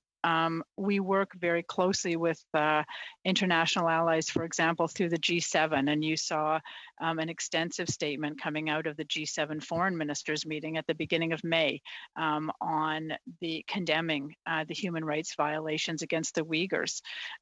We work at the United Nations with allies, for example, at the UN, the United Nations Human Rights Committee, also to decry the human rights abuses against being committed against the Uyghurs and to seek unfettered access for the UN Special Rapporteur on Human Rights. So there are many examples, whether it's through with our G7 partners, with our Five Eyes partners. Sometimes we will work, with bilaterally, for example, with the United Kingdom on an issue. There are, I think that. One of the main messages that I would pass is that just the importance of building those alliances, working with allies. We are so much stronger when we work together, and that's a critical part of our strategy and our approach going forward. Thank you so much for that really detailed answer. And I'd like to continue along this line of questioning. It's been about a year now since the Standing Committee of the National People's Congress of China passed the National Security Law for Hong Kong. And since the passage of this law, many legislators and peaceful protesters have been arrested. So can you please reiterate Canada's commitment to the promotion and protection of freedom of expression around the world? Yes, the protection of freedom of expression, the promotion of democracy, the protection of human rights are critical values that guide Canada's foreign policy around the world, and that are a key pillar of our foreign policy and are issues that we work very closely with our allies on. With respect to Hong Kong, is another good example where in March, Canada and our G7 partners issued a statement expressing grave concerns over the National People's Congress decision to overhaul Hong Kong's electoral system. We worked in early January, joining Australia, the United Kingdom, and the US in a joint statement around reiterating our serious concerns over mass arrests. So this is not only vis-a-vis Hong Kong or only vis-a-vis China, but these are positions and views that Canada expresses in multiple fora when we see the need to stand up with our partners and to promote human rights and democracy and freedom of speech. Thank you so much. Have you seen a recent increase in the number of Hong Kong citizens who've applied to come and live in Canada through the new Hong Kong immigration program? I think that would be a question that would probably be best posed to my colleagues at Immigration, Refugees and Citizenship Canada, who follow the numbers very closely. But I would just say that program is designed to provide a pathway for young Hong Kongers to come to Canada. We have such a vibrant people-to-people relationship, and I think it's one element of our approach going forward. Thank you. As the situation in Hong Kong continues to deteriorate, many Canadians are concerned for the safety of their friends and family. So given the long reach of the national security law, could and should Canadians, including those of Hong Kong descent, feel unsafe? We remain deeply concerned over the rapid deterioration of rights and freedoms in Hong Kong. We believe that a stable Hong Kong and prosperous Hong Kong, where the rule of law and fundamental rights and freedoms are guaranteed, is in everyone's interest, and that includes dual Canadian Chinese citizens in Hong Kong. Thank you very much. Merci beaucoup. We will now continue with Mr. Bergeron for 6 minutes. Thank you very much, Mr. Chair, and thank you for our witnesses for still being with us in spite of the hour.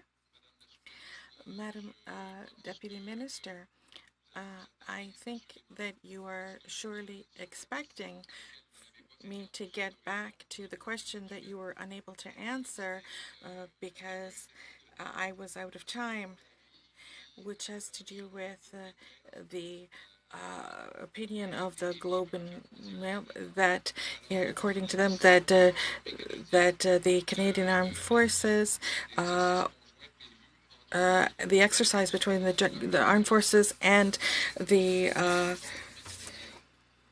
Chinese Army's exercises that were supposed to take place in Ontario were canceled.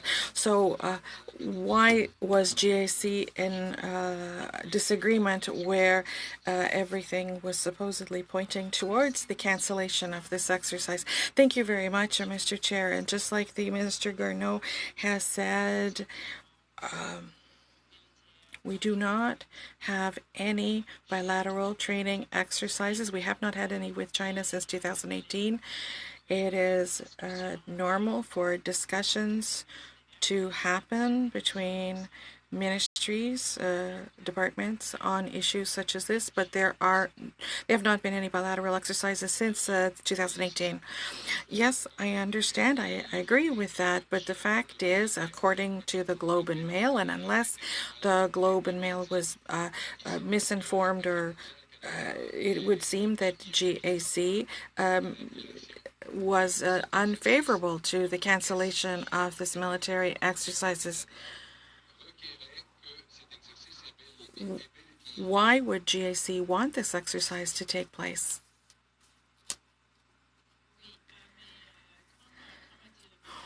Well, like the minister has said, we have not had any military training exercises. Yes, I understand, but right now, this is a time where we are reviewing the state of our relations with China. And it is an evolving relation, and it has evolved a lot since that time. Yes, I understand, and thank you for your answer. But once again, from the point of view of Global Affairs Canada, why would they be justifying that this should have not have been cancelled? 2018 was very different. Our approach to our bilateral relationships with China is evolving and has evolved since then.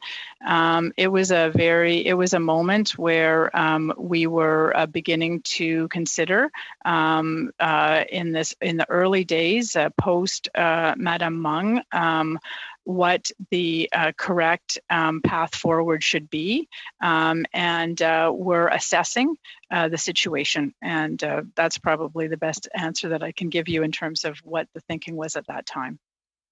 Et diriez-vous maintenant? And would you say right now that this decision was in fact the correct decision?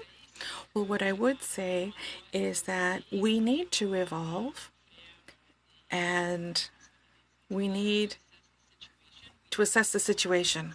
That moment, we were refraining from canceling existing bilateral relations, and we were quite carefully assessing the situation. Il faut que ça évolue. Things need to evolve in time and with events. So what I understand, so what was concerning at the time was was to go against a bilateral agreement with Canada and China. But I'm asking now, do you think that this in fact was the correct decision to have made? In the situation that we were in at the time, we were assessing and refraining from canceling existing commitments until we better understood the situation. Clearly, in 2021, the situation would be different. And as you've seen, we have not had any military exercises with China since 2018. Well, thank you very much. My colleague, Mr. Paulus, said that he really appreciated the minister's statement at the beginning of this evening. I also appreciated some passages of his opening statement, notably on the situation of the Uyghurs. I thought that I heard in there a recognition of a certain number of facts. For instance, the fact make the forced sterilizations of women, of Uyghur women.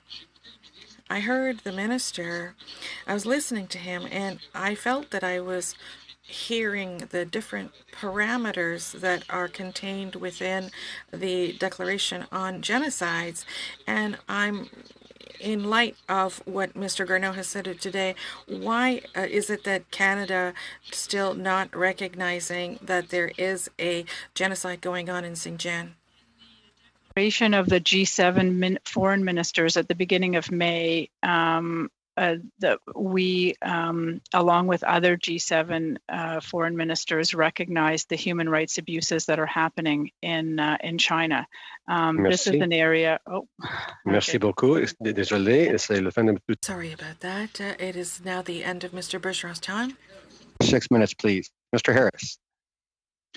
Thank you, Chair. And Madam Morgan, perhaps you could now answer the question that I asked Mr. Garneau, and I'll repeat it for those who didn't hear it, related to Canada, this committee recommending that the government convey to the Chinese ambassador to Canada that any interference with rights and freedoms of people in Canada is unacceptable, it won't be tolerated, and result in serious consequences for those responsible.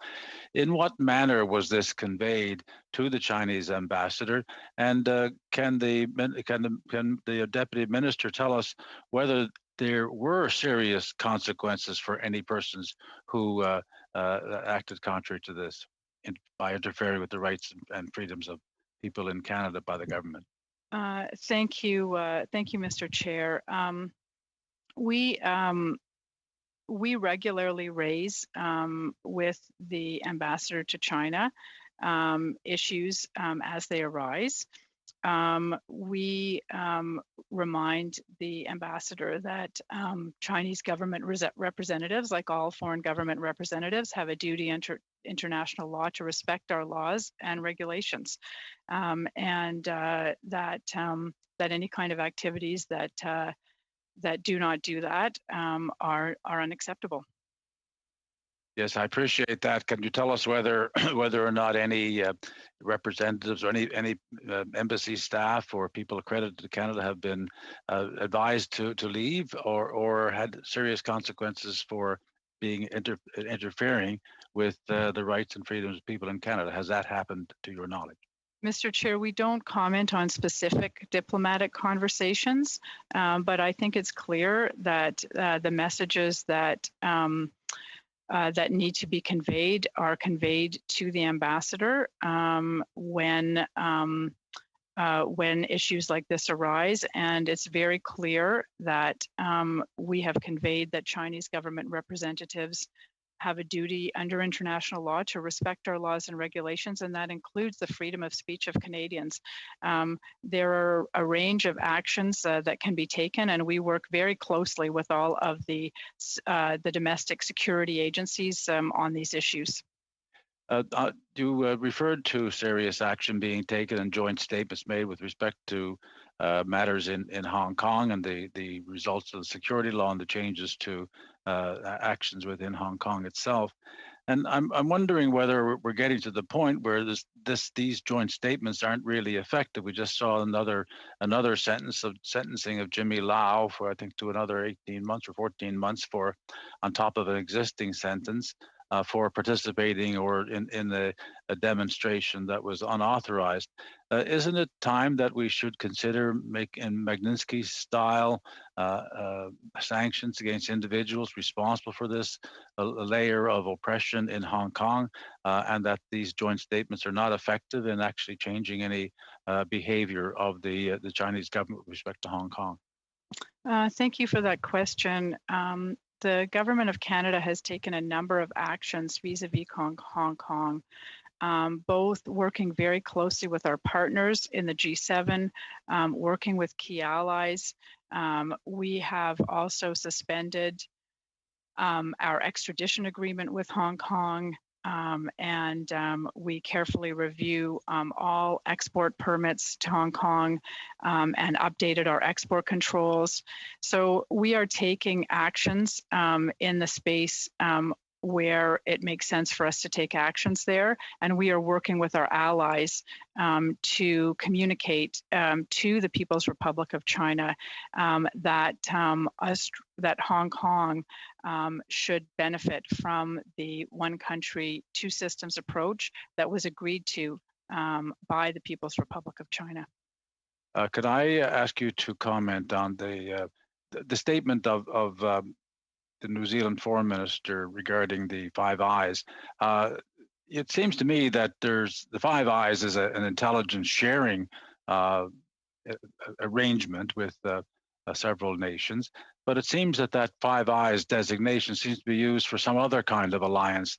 Do you think that that use of the phrase is misused in the public eye and giving the false impression that this is a different type of activity here, that the Five Eyes names the countries clearly, but that this is an intelligence sharing operation and not more than that? Is that correct? The Five Eyes is an intelligence sharing operation, but I think the broader the issue here is all the various ways in which we can work together and the various forums. And, you know, our Five Eyes counterparts are very close allies to us, and they share our values, they share our commitment to democracy. They are, you know, among our closest allies, but also the G7. So working with the G7 through foreign ministers and through leaders is a critical alliance for us, as is our allies who work with us on the UN Human Rights Council. So we need to broaden our allies. We need to have as many allies as possible. I understand that, but doesn't the minister have a point when she says that there are two different types of alliances and that one doesn't always include the other? Well, I think that I think that I'm afraid it'll have to be very, very quick, like very quick answer. We have a very strong intelligence sharing relationship among Five Eyes partners. They are also strong allies in other regards. Thank you very much, Mr. Harris. We'll go to the second round now. Mr. Chong for 5 minutes. Thank you, Mr. Chair. I have some questions about the National Security and Intelligence Committee of Parliamentarians. Is the Secretariat of this committee and the committee itself part of the Government of Canada?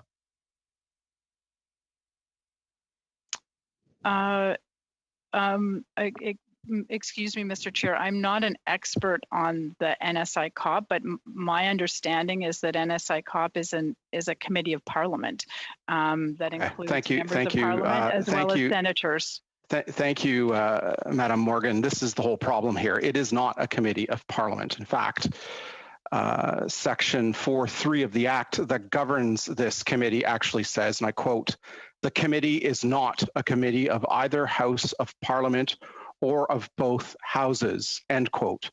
In other words, NSICOP is not a parliamentary committee. It is not a committee of the House of Commons. It is not a committee of the Senate of Canada. It is not a joint committee of both bodies. It is a committee of the executive branch of government. It sits on the Government of Canada's, its secretariat sits on the Government of Canada's websites.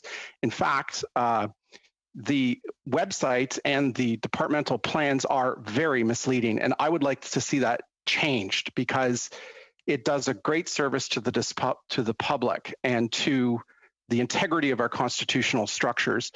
Chair, I have a title point of order. Of the point of order, Mr. Oliphant. I'll stop the time. Yes, I have a concern about this line of questioning with respect to a committee of parliamentarians that is not directly related to either the responsibility or authority of the deputy minister who is in our presence, and also the tone of the question is accusatory, and I don't think it is parliamentary in the way that it is being expressed. And I think that the public servant, Mr. Jenness, listen, sorry, Mr. Oliphant, Mr. Jenness, as you understand, as the chair, I have to hear a point of order. It doesn't mean I'm going to rule in favor of the point of order. And in fact, Mr. Oliphant has the right to make his argument. But it's important, therefore, that you show respect for the right members to make their argument and not interject when someone is doing so. Mr. Oliphant, would you conclude, please? Yes, and I would also just humbly remind the chair that if he doesn't have the control of the meeting, he has the right to adjourn the meeting should there be an outburst from a member while someone has the floor. That is in the standing orders. As I was saying, the two issues I have are one that we have officials here on a very specific study We are doing a study that relates to our work. We've invited them to come from Global Affairs Canada, from the Foreign Affairs area. We have the Deputy Minister of Foreign Affairs. It is not within her purview or her mandate to understand or to know or to relate to us what it is that the what the parliamentary, the NSICOP, the whatever it's called, NSICOP, is about. And the second issue I have is also the parliamentary tone, which I think is absolutely essential for us to maintain. It is decorum. The word is specifically in the standing orders when it comes to how a committee needs to operate and how committee members should operate. Thank you, Mr. Jenness. Thank you, Mr. Oliphant. Mr. Jenness? I just say that the dilatory tactics for Mr. Oliphant are very frustrating. I won't deny that maybe I sometimes cross the appropriate tone, but Mr. Chong never does, and he's asking pointed questions of a witness. Like, this is bizarre, frankly, just trying to waste our time here. Like, let's get back to the line of questioning. Mr. Williamson. It would seem to me that senior public officials should have a good sense how the executive functions in relation to Parliament. Thank you. Thank you very much. So, colleagues, Mr. Dubourg.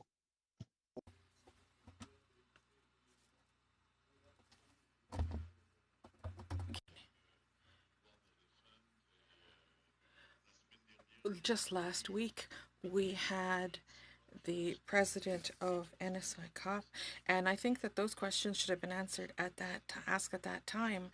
And I think that to ask such things right now is very inappropriate. Thank you, Mr. Chairman. Committee, of course, the Canada-China, studying the Canada-China relationship. One of the things we have examined, we're all aware of the motion that was passed by the committee regarding production of papers. We're aware that NSICOP has been brought into that. So I find the question to be relevant. And Mr. Chong, I'd ask you to continue, please. Thank you, Mr. Chair. The title of the Secretariat's core responsibility was changed in the 2021-2022 departmental plans from, quote, assist the National Security and Intelligence Committee of Parliamentarians in fulfilling its mandate, end quote, to parliamentary review of national security and intelligence activities, end quote. Whoever is responsible for this change needs to undo this change. The Secretariat and NSICOP are not engaged in a parliamentary review.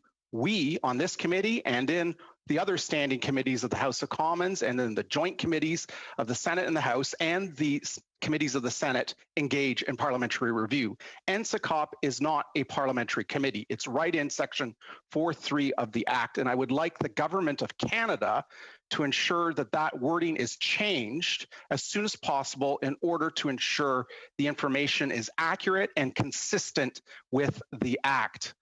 Mr. Chair, I'd just like to move on to a quick question concerning the Winnipeg lab. Global Affairs is involved with the granting of visas to those citizens who are arriving in Canada from countries that require visas.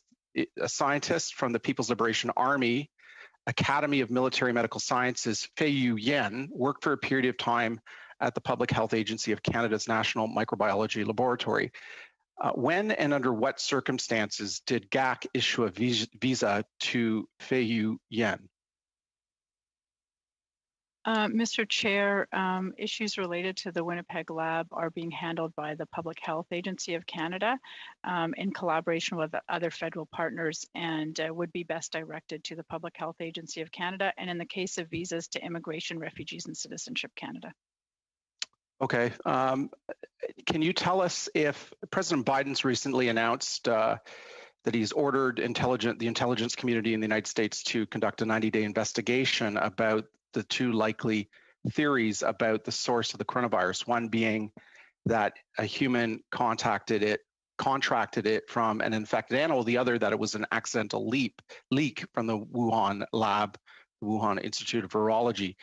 Can you tell us what material support the Government of Canada is providing to U.S. investigators, seeing that the Minister has indicated the Government of Canada supports this investigation?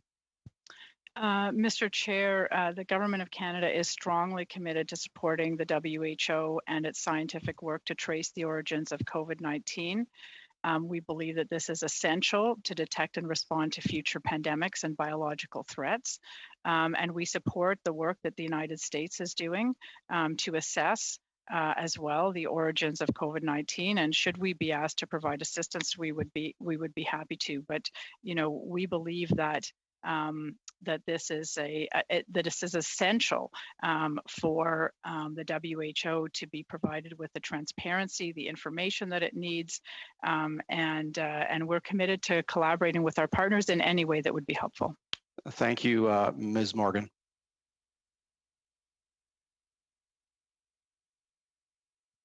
Mr. Chair, I have no further questions. Thank you.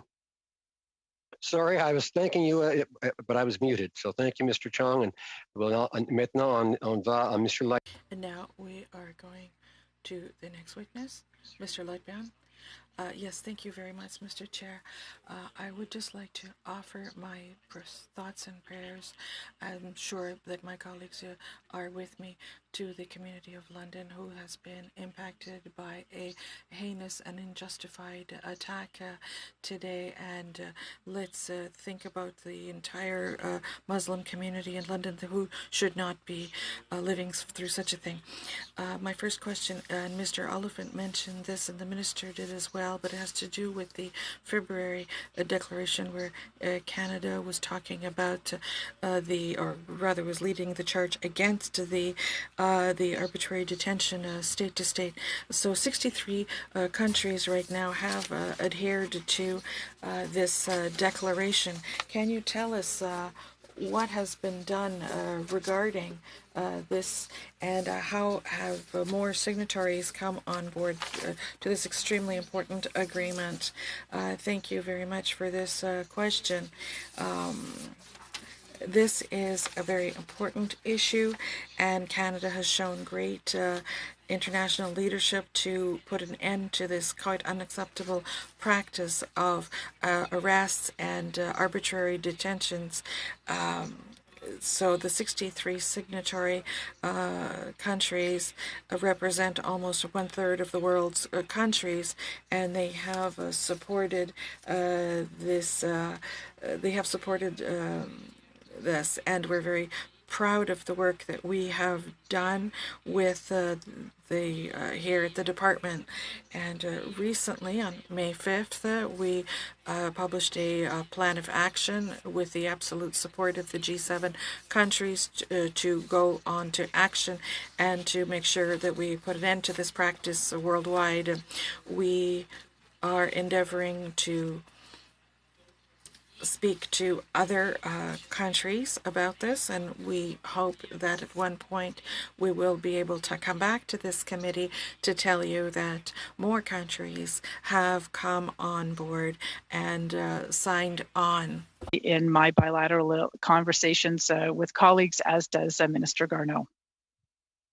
Merci, Madame la Sous-Ministre. Thank you, Madam Deputy Minister. So my second question for you concerning the situation of the Uyghurs, as well as, and we have several allies internationally who have imposed sanctions against Chinese officials who were involved in the persecution of the Uyghur population, and China has retaliated to some of the parliamentarians. And in our democracy, has this sort of retaliation also been observed in other countries?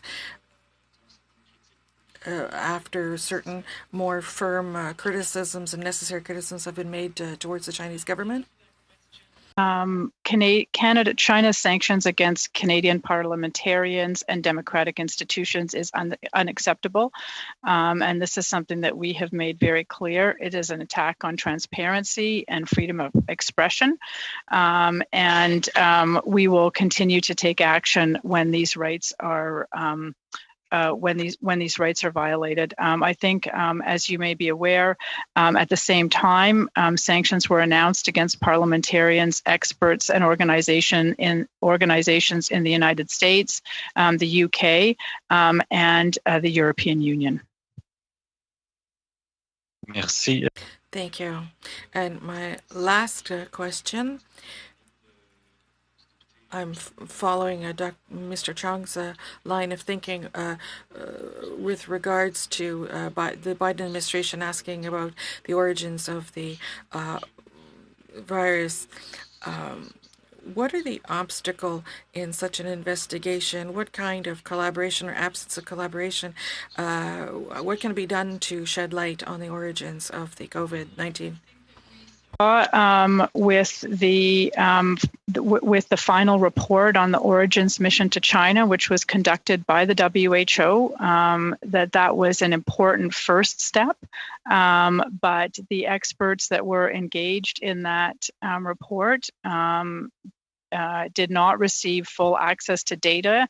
They did not receive full access to samples, and they indicated that the findings are inconclusive. So we need to continue to press for transparency in global health security and commitment. Thank you very much. Thank you. Sorry. And now Mr. Bergeron. 2 minutes and 30 seconds. Thank you, Mr. Chair. Canada, that has signed on to the Convention Against Genocide, has certain obligations under this. And in Article 2 of this convention, it says, in the present convention, we understand that genocide means any one of these following acts. So only one of these would qualify as a genocide committed in the intention of destroying partly or totally any kind of ethnic or religious or racial group, assassination of a member of the group, integrity, breach of integrity mentally or physically to one of the members, submitting the conditions to partial or complete destruction, and measures to stop births within the group, of forced transfer of the children to another group. And Article 3 will be punished the following acts: a genocide, an agreement to commit genocide, C, incitation, public incitation to commit genocide, and E, complicity of a genocide. Article 4, person having committed the genocide or any one of the above mentioned articles will be punished, whether they are public servants or individuals or governing people. So considering what the minister has said tonight, he has acknowledged certain of the acts evoked here. So why is the government of Canada still refusing to recognize that there is a genocide going on in Xinjiang? Mr. Chair, Canada is of course very concerned with the violations of the human rights that are going on in China to the Uyghurs or others in the Xinjiang, and of forced labor and other violations that have been evoked. Actions, and in particular, we are calling for an independent and unfettered examination of the situation, an investigation of the situation by the UN Special Rapporteur on Human Rights in Xinjiang into these issues. And this is an issue where we are working very closely with our allies, as noted before, to increase the support and press for such an investigation. Thank you very much. Merci beaucoup, Mr. Bergeron. Thank you very much, Mr. Bergeron. For 2 minutes and 30 seconds, please. Thank you, Chair. Madam Morgan, the last October, on the 50th anniversary of Canada-China diplomatic relations, the Minister Champagne, who was then Foreign Minister, spoke about a new framework for relations with China. And before this committee, he talked about a little bit about that. Can you tell us whether or not this new framework appears in any document that is to be delivered, and when would it be made public or made available to this committee for discussion and review? Mr. Chair, Canada's approach to China is evolving to address the threats to our national security, our core democratic values, and the rules-based international order. We're continuing to challenge the actions of the Chinese government that are inimical to Canada's interests and values. We're managing specific challenges such as the arbitrary detention of Michael Tabor and Michael Kovrig. If I may interrupt, Madam, I'm sorry to interrupt, but I asked you specifically whether there was a new framework and whether it was going to appear in any document. To suggest that the relationship is evolving is either that no, there isn't, or that the relationship is the new framework is evolution. Could you be more specific about whether or not there is a new framework that will appear in a statement or a document that can represent what we can expect in the future with respect to China? Mr. Chair,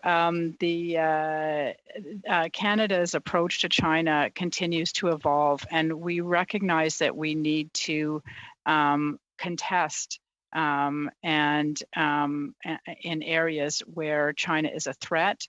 We need to cooperate in some areas, for example, like climate change, where we share the global commons, and we need to compete with China. So this is an approach that is recognizing the way that China is changing and the way that Canada has to adjust its approach, and particular to address the challenges that we've talked about during this committee appearance. Yes, I see we're very close to the time. I don't even know if I have time for another question and answer, so I won't press the clock too much. So thank you, Ms. Morgan. Thank you very much, Mr. Harris, and I appreciate, of course, when members manage the time they have. Of course, it's up to members to do that, although I try to assist with signals about how much time is left. Maintenant, we have, I think we have enough time for Mr. Paulus and Mr. Oliphant. Mr. Paulus, thank you. Mr. Paulus, 5 minutes. I think we have to manage our time a little bit better, so for 4 minutes, sorry. So thank you, Mr. Chair. Madam Morgan, we regularly speak of our meetings with G7 and of the Five Eyes, but I'd like to hear what you have to say here. With some of the meetings with NATO, I asked Mr. Stuttenberg, the Secretary General of the NATO in Bucharest, concerning issues of defense, because NATO is always about centralized with Europe. So I asked them about the threats that are coming from North Korea. This is back in 2018, and I had asked, is NATO, is it going to come into the west part of the alliance? And they were surprised because usually Canada isn't part of the countries that are threatened. And so when we're talking about cybersecurity, we often rely on our American counterparts. But are there any discussions right now going on within NATO about defense and the kinds of means that different countries have in order to help Canada when it comes to cyber attacks and attacks from China? We talk about Russia too, but today we're talking about China. And are we relying on the Americans? Well, thank you, Mr. Chair. I will ask my colleague, my colleague Dan Costello to answer. He's here with me, but I appreciate this question because, of course, NATO, of course, is an extraordinarily important ally for us in all matters of national defense and security. Monsieur Costello. Merci, Madame la Sous-Ministre. Thank you, Madam Deputy Minister. This is a question that is being discussed widely within NATO because, of course, the alliance with NATO is Euro-Atlantic. Of course, the rise of China and everything that China is doing right now in the world raises many issues as to the impacts for the Atlantic region. So the alliance is looking for better understanding of the much more aggressive posture China has taken. And of course, NATO is very interested in all issues related to technologies and the intentions that China has.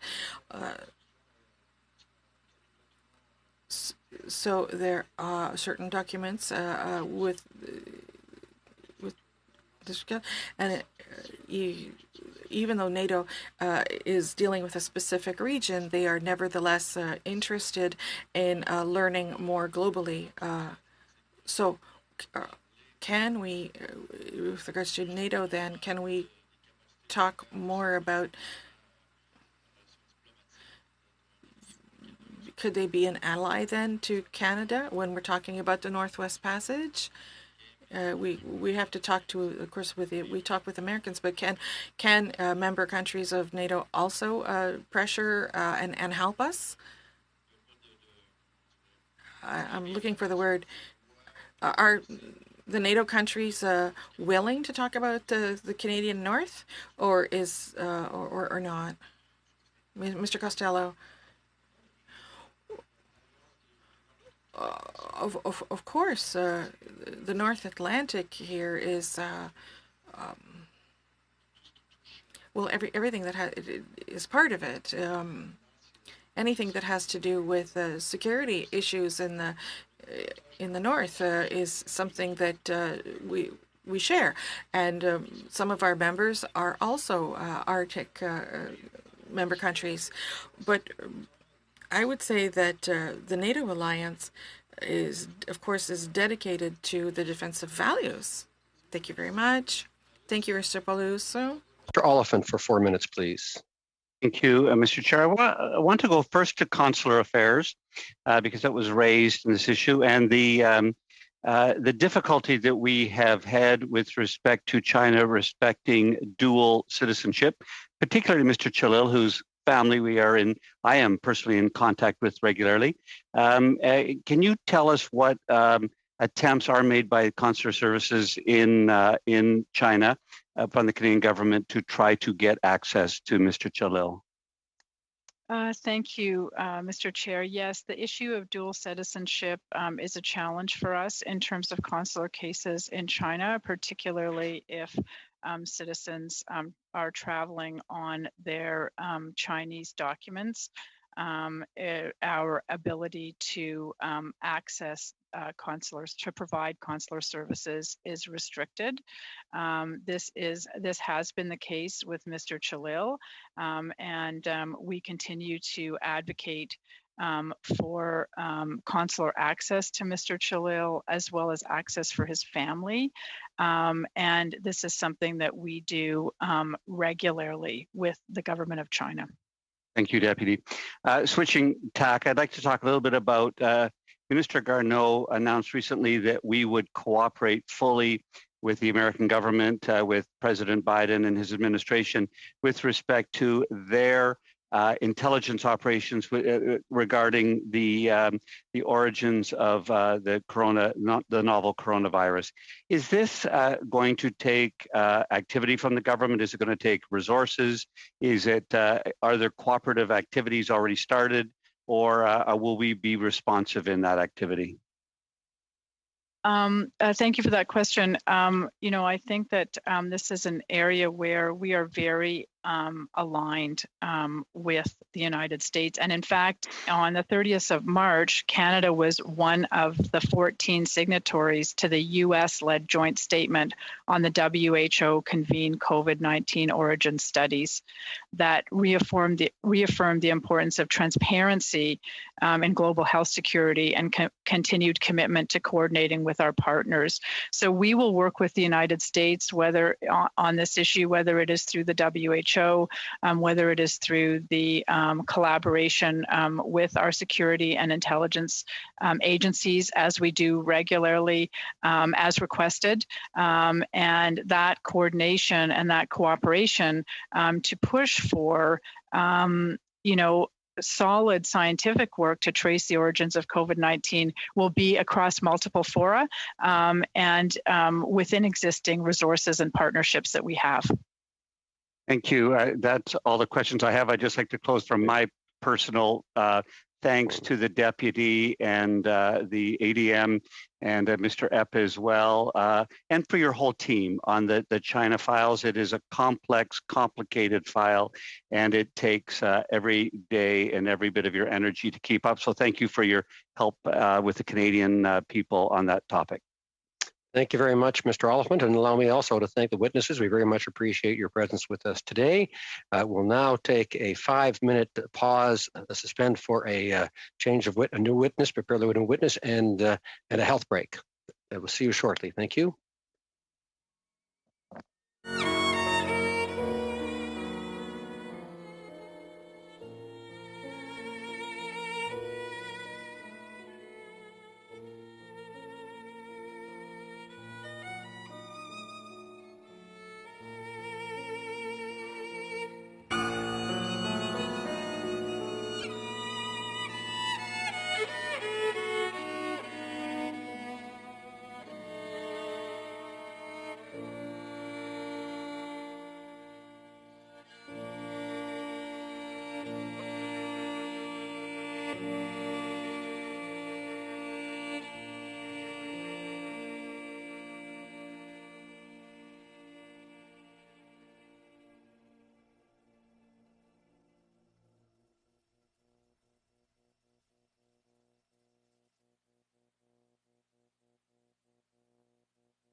welcome as an individual Dr. Peter German, barrister and solicitor. Thank you for being here. Dr. German, you may now proceed with your 5-minute opening remarks, please. Well, good evening, Chairman and members of the committee. Last week, I received an invitation to appear before this committee, and I'm pleased to do so. And I appreciate that you're working late in the evening, and I also appreciate the interest that you're taking in this most important topic. I was asked to appear primarily due to reports which I completed at the request of the British Columbia's Attorney General David Eby in 2018-2019. The first, dirty money, related to allegations of money laundering in BC's casinos. The second, dirty money part 2, related to allegations of money laundering in other sectors, including luxury cars and real estate. Both reports are freely available on the internet. I should also indicate that I'm currently president of the International Center for Criminal Law Reform, a UN-affiliated NGO located at the University of British Columbia. ICLEAR, as it is known, was heavily engaged in an exchange with Chinese universities and government during the 1990s and well into the first decade of this century. It was a robust program which involved lectures in China by our associates on matters related to criminal law and the rule of law, and hosting visiting dignitaries and scholars from China. We remain in contact with a fellow UN affiliate at the University of Beijing. If there is anything that ICLEAR can do to further Canada-China relations as we have in the past, one need only ask. On a personal note, in 1996, I visited China with ICLEAR and lectured at universities and at the Procuratorate, the equivalent to our prosecution service, on the topic of money laundering. On other occasions, I visited Hong Kong and Macau. It is an amazing country and people. I am strong in my opinion that the Canada-China relationship is of critical importance to our country. Canada is much better for its large Chinese diaspora, which has not only fueled the economy, but is hardworking, engaged in the community, and proud to be Canadian. We need immigration from China, and we need capital from China. I'm also a retired deputy commissioner of the RCMP, having spent many years working on financial crime and heading that work in the force. As such, I visited numerous Asian countries and liaised with their national police services. The topic of interest to you, however, stems from my work on organized crime and money laundering, which resulted in the dirty money reports. In the first report, I outlined and provided graphs which depict how underground bankers in Canada and China were able to euphemistically clip their ticket at both ends by both facilitating capital outflow from China in violation of Chinese currency controls and launder the proceeds of crime in Canada. High-worth individuals would deposit money with an underground banker in China, fly to Vancouver, and be given a bag of cash on arrival. They could do with it as they wished, and many chose to gamble at casinos. The source of wealth of the Chinese individuals was, in most cases, unknown, but quite possibly legitimate. Their goal was to invest or use their money overseas. The money they were given upon arrival was primarily the proceeds of domestic and international drug trafficking. This process became known as the Vancouver model. I will end by saying that China is known to be very tough on domestic drug trafficking.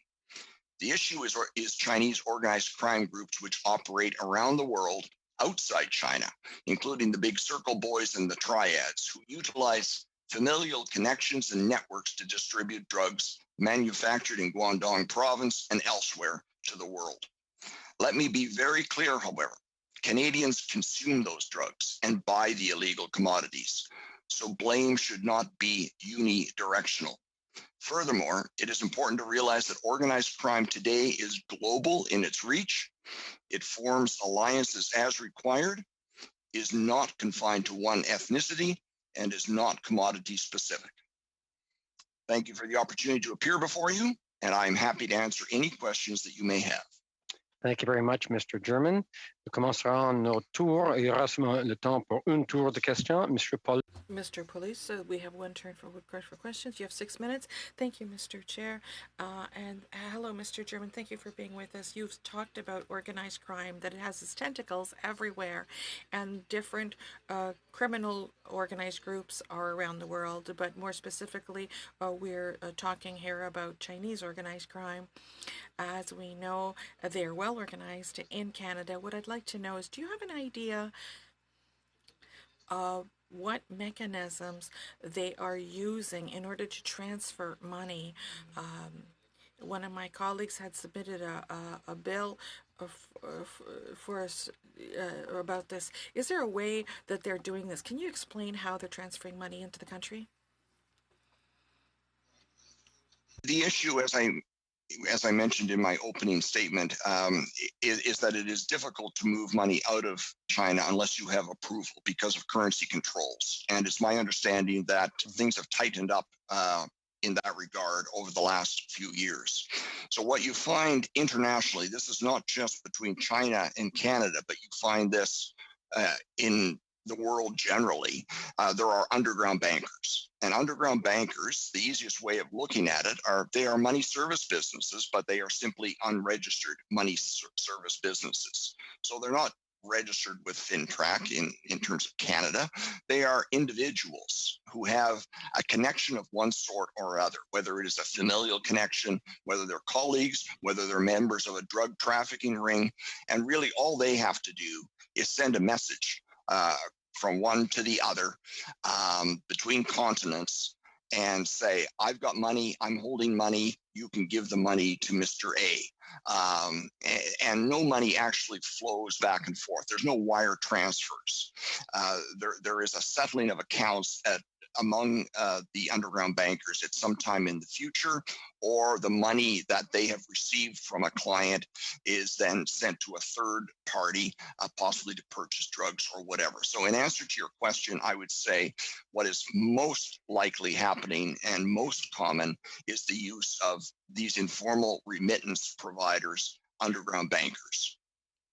That's it. Very well, thank you. So I'm going to transfer this to my colleague, Mr. Chung. Thank you. Thank you, Mr. Chair. And about single event sport betting. As you know, single event sport betting is big business in Europe and Asia, where it's long been legal. In Europe, I've seen figures that it's worth about $40 billion Canadian a year. Bill C-218 is making its way through the Senate, and it will decriminalize single event sport betting. So my question is this: what is your view on decriminalizing single event sport betting without putting in place any additional protections and keeping the current system we have for regulating gambling in place? Okay. So on one, thank you for the question. On one level, I think decriminalizing is a good thing, because if you don't decriminalize it, it just continues anyway, but in the gray market. So by decriminalizing it, by placing regulation around it, at least government gets control of this beast that's out there and that people want, so to speak. It also presumably will provide revenue for government.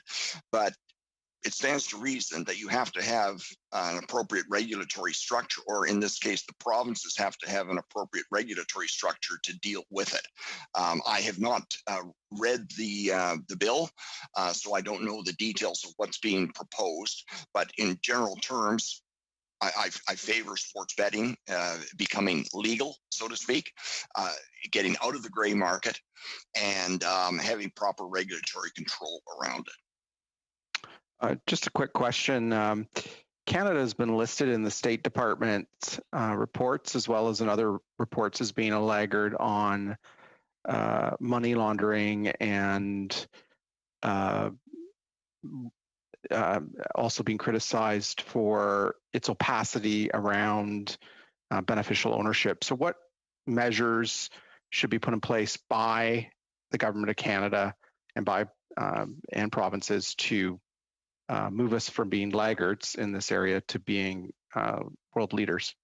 Yeah, it's a great question, Mr. Chung. If I may deal with the second part of it first. In terms of beneficial ownership, we always have to keep in mind that there's two aspects to it. There's beneficial ownership of corporations, and there's the beneficial ownership of land. Land being a provincial responsibility, it does fall to the provinces to deal with that. And British Columbia now is the first province to create a beneficial ownership registry for land. So we will hopefully find the ultimate beneficial owner of all the land in our province. unfortunately or fortunately, if we are looking at beneficial ownership of corporations, that has to come from the federal government. And we know that the federal government has made an announcement that it's looking at a federal beneficial ownership registry for corporations. I believe it's 2025, simply because you can incorporate both provincially and nationally. So somehow you have to bring this together. So I certainly favor beneficial ownership, both registries for land and for corporations. The important thing, however, is, and there are a number of factors, but without belaboring it, the two most important that I see are, one, garbage in, garbage out. So you have to make sure that there is some verification of what is going in, or else it's worthless. There has to be a bit of a checking process. Thank you, Mr. German. I'm sorry, but we have to interrupt because Mr. Chong's time is up, and we'll go on now to Mr. Prajus-Katos for 6 minutes, please. Thank you, Chair. Thank you to Mr. German for your work, sir.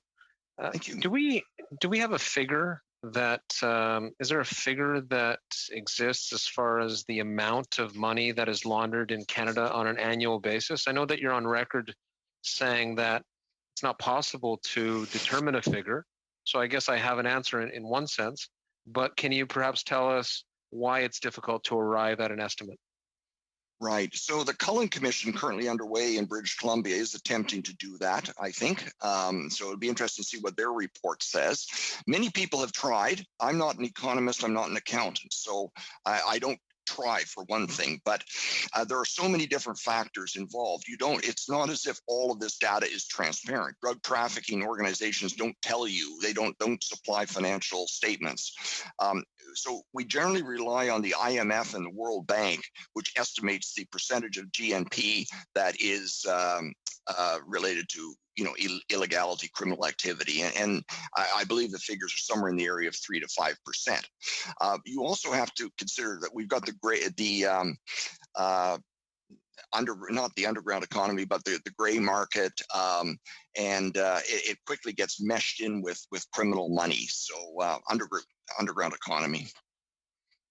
Thank you, sir. Mr. Chair, I think I have 2 minutes left, if that's correct. Well, you have a total of 6, unless you're sharing your time. I have a total of 6. I was going to share my time. I thought you were aware. My apologies. I'll be sharing my time with Ms. Yip. In any case, I think I have about a minute and a half left, so I'll ask quickly. Mr. German, you're also on record saying, and I'll read the quote, thousands of families have lost sons or daughters due to opioids, fentanyl, heroin, cocaine. That's why this is important. Can you shed some light on the personal issues at stake for families in this issue of money laundering?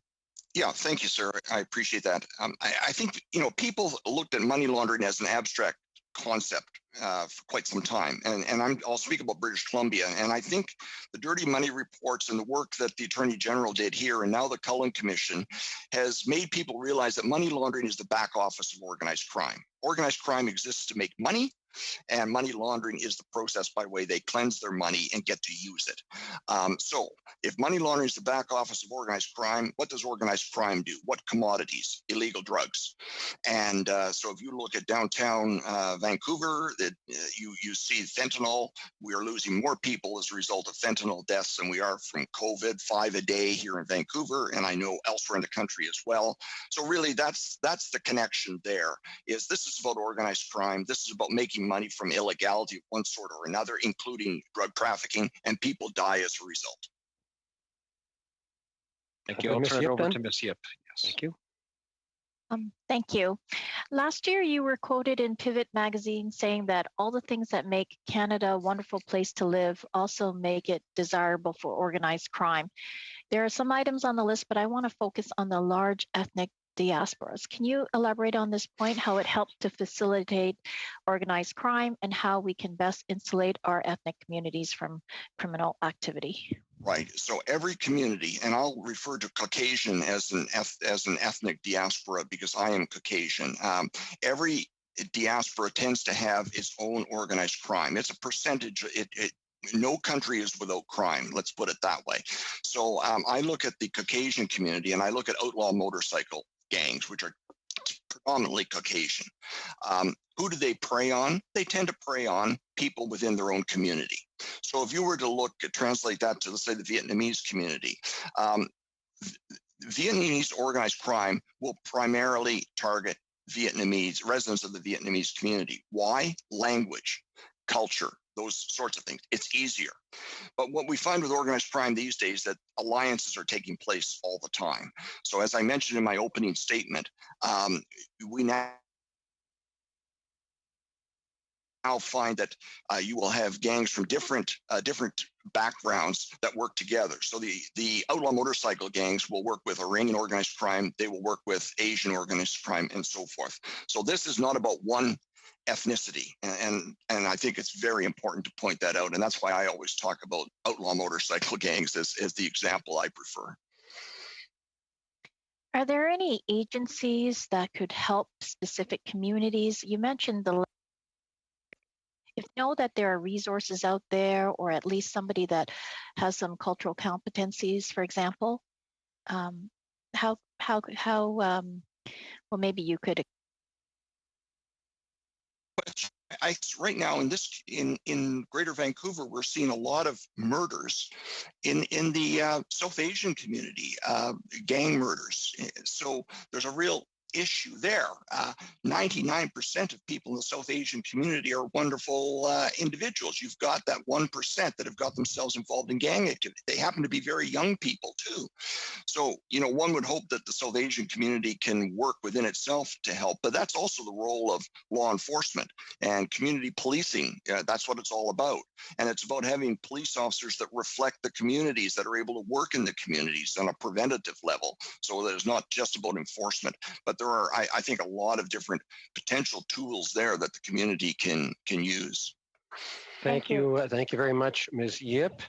And maintenant, on continue. And now we are continuing with Mr. Bergeron for 6 minutes. Thank you. So, Mr. German, thank you so much for having been with us at this late hour. You have said that we are working late, but you are actually a little bit earlier at this same time. So, you have said in your opening statement to what extent the PRC is not going at it gently when it comes to law enforcement on their own and on their own gangs on national territory. But you have not really mentioned in the first part of Dirty Money, you've talked about organized crimes in Mexico, but you didn't really talk a lot about the Chinese ones, like the big, the 14K, the Sun Yikong, and the Big Boys Circle. But because the PRC's government has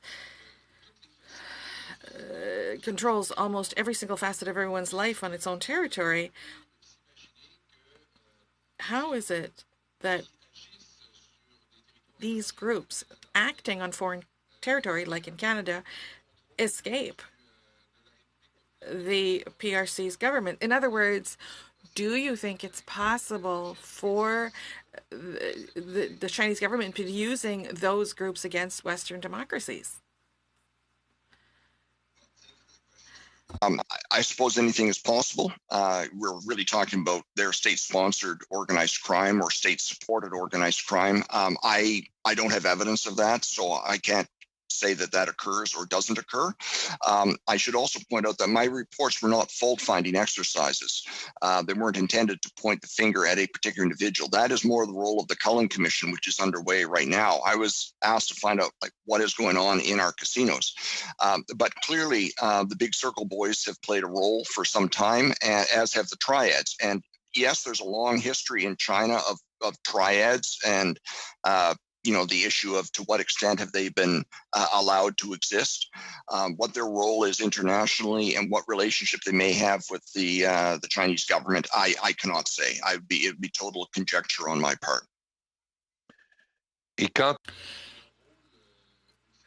And as to the role of organized crime in Canada, what would you have to say? Because like you said, you've made a report about what's going on in casinos. Is there a role to play here in the casinos, considering what you've observed? Is there a role for them to play, considering what you've observed? I'm sorry, sir. Is there a role for who to play in the casino? Yeah. Les groupes. The Chinese organized crime groups. Yes. So there's no question that organized crime has been in the casinos in British Columbia, and primarily we are, the persons involved were of Asian ethnicity. Now, to say that they are, whether they are Canadian citizens, whether they are permanent residents, whether they were visitors, again, I can't answer that. What we do know is that a lot of the whale gamblers, and a term used to refer to those with a lot of money who did come over here, there's no reason to believe that they were actually involved in criminality themselves. They just wanted to get money out of China. But we do know that we've had loan sharking going on in I'll say the Asian community, so to speak, in Richmond and near the casinos for many years. And we've had loan sharks that have been murdered. So, it's almost an example of that issue that I spoke about earlier, where we do know that certain things were happening in various diasporas. And so definitely organized crime has been at work in the casinos. Is it? And tell me, what can you tell me about the Vancouver model that you have mentioned in your speech? Yeah, so the Vancouver model is actually a term that a professor in Australia, John Langdale, an Asian crime expert, coined. He was actually in Australia looking at what was taking place between Vancouver and China, and he could actually see this relationship that I described of money leaving China and people arriving here, money avoiding currency controls in China, somehow getting out of China. Well, in fact, what was happening through the underground bankers, people were depositing money with an underground banker in China. They would fly to Canada and they'd be given a bag of cash. And the bag of cash tended to be dirty money or money that's evading taxes or underground economy money. And he saw that from a distance and coined it the Vancouver model.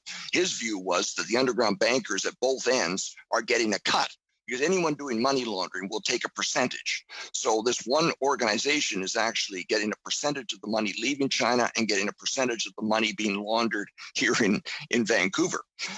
So you're clipping your ticket at both ends. That is what is referred to as the Vancouver model. I came upon that through open source material, and it ended up in my report. How? Or what would you say about the Canadian authorities? How have they reacted to this phenomenon? That has been an issue. Thank you for the question, sir. That the issue of enforcement was raised most specifically in our second report, in that it was very clear that the RCMP was under-resourced. Thank you. Sorry, I'm sorry, Mr. Reagan. I'm terribly sorry, but I do have to interrupt as we're over the 6 minutes. And now we'll go on to Mr. Harris for 6 minutes, please.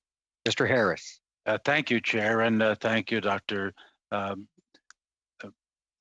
For joining us today and sharing your knowledge about organized crime, Dr. German.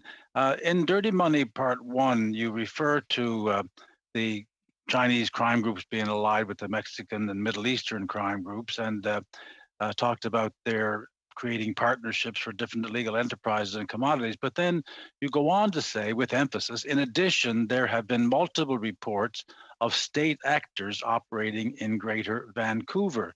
And then in the footnote, it talks about hybrid warfare, describing states working in concert with organized crime to achieve objectives, including economic subversion and threat finance, in which a nation state conducts offensive actions through financial vehicles.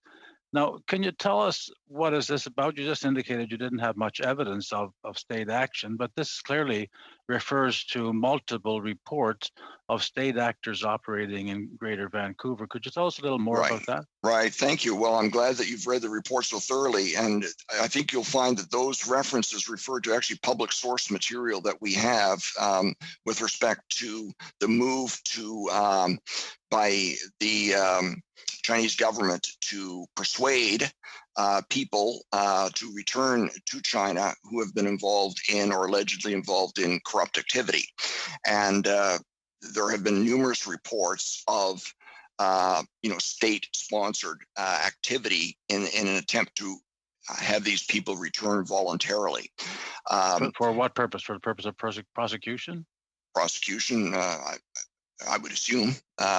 Yes, I think that you'll find that's pretty well documented publicly that, China has made it very clear that they are looking abroad for those people who have been involved in illegal activity. But again, that's illegal activity in China.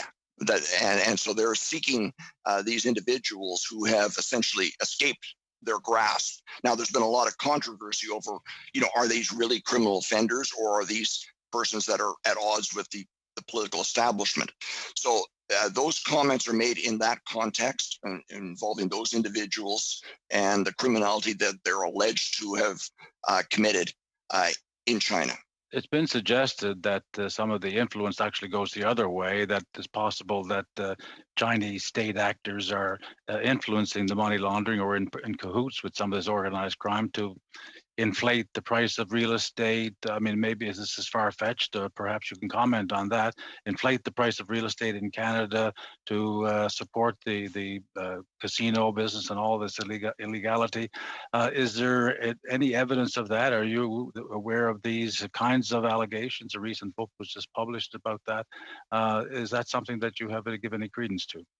Yeah, no, as I did in my answer to an earlier question, I can't personally talk with authority about a connection between state-sponsored activity in China and organized crime in Canada. I know that Mr. Cooper's book is out there. Mr. Cooper was heavily engaged as a journalist in the precursor, in what became my reports later on. He was very involved in, concerned about what was taking place in China. There were various reports on Global, but there were also reports on other media outlets. It all led eventually to the Dirty Money reports and then to the Cullen Commission. So he's done his own research. And I have not read the book, so I don't know specifically what he's suggesting. I can't personally say that I know of a connection, but I wouldn't expect that I, as an individual, would necessarily stumble upon that. Okay, I'll turn back to let you answer your question about the RCMP being under-resourced. You were there. The National Security and Intelligence Committee of Parliamentarians has reported in one of its reports that, in fact, the RCMP were so under-resourced from around 2014 on that they were focused on domestic terrorism, and files that were supposed to be dealing with organized crime and smuggling and everything else were neglected, to the point we had this huge increase in money laundering in Canada. Can you tell us anything about that? Yeah, I would tend to agree with that, sir. The RCMP made a conscious decision to abolish the Proceeds of Crime Unit in 2013, as well as commercial crime and the drug squad, a number of units, commodity-based units that have been around for many, many years, in favor of a new organized crime model. And no sooner was that established than they also had to deal with the terrorism issue. On top of that, there's the issue of resourcing federal resources. And that's more pronounced in the 8 contract provinces as opposed to Ontario and Quebec, where the RCMP is simply the federal police. So I think these various factors contributed. The RCMP, as I understand it now, has been given additional money in recent budgets to start the program up again. And they're essentially, redeveloping their financial crime program. But there's no question there was a gap, and I've spoken about that numerous times, and I've also mentioned it in Dirty Money 2. It's been a matter of public discussion. Do you think the Cullen Commission is going to have a look at whether or not there is a Chinese government influence on organized money laundering in Canada? Is that in BC? Is that part of their remit? Sir, I don't believe it's necessarily part of the remit, but they've taken a fairly expansive view, but I do not know if they've gone that way at all. I'm not connected to the Cullen Commission. I gave 2 days of testimony, but that's my only involvement. I think my time is up, sir. Thank you, sir. Thank you. Thank you very much, Mr. Harris.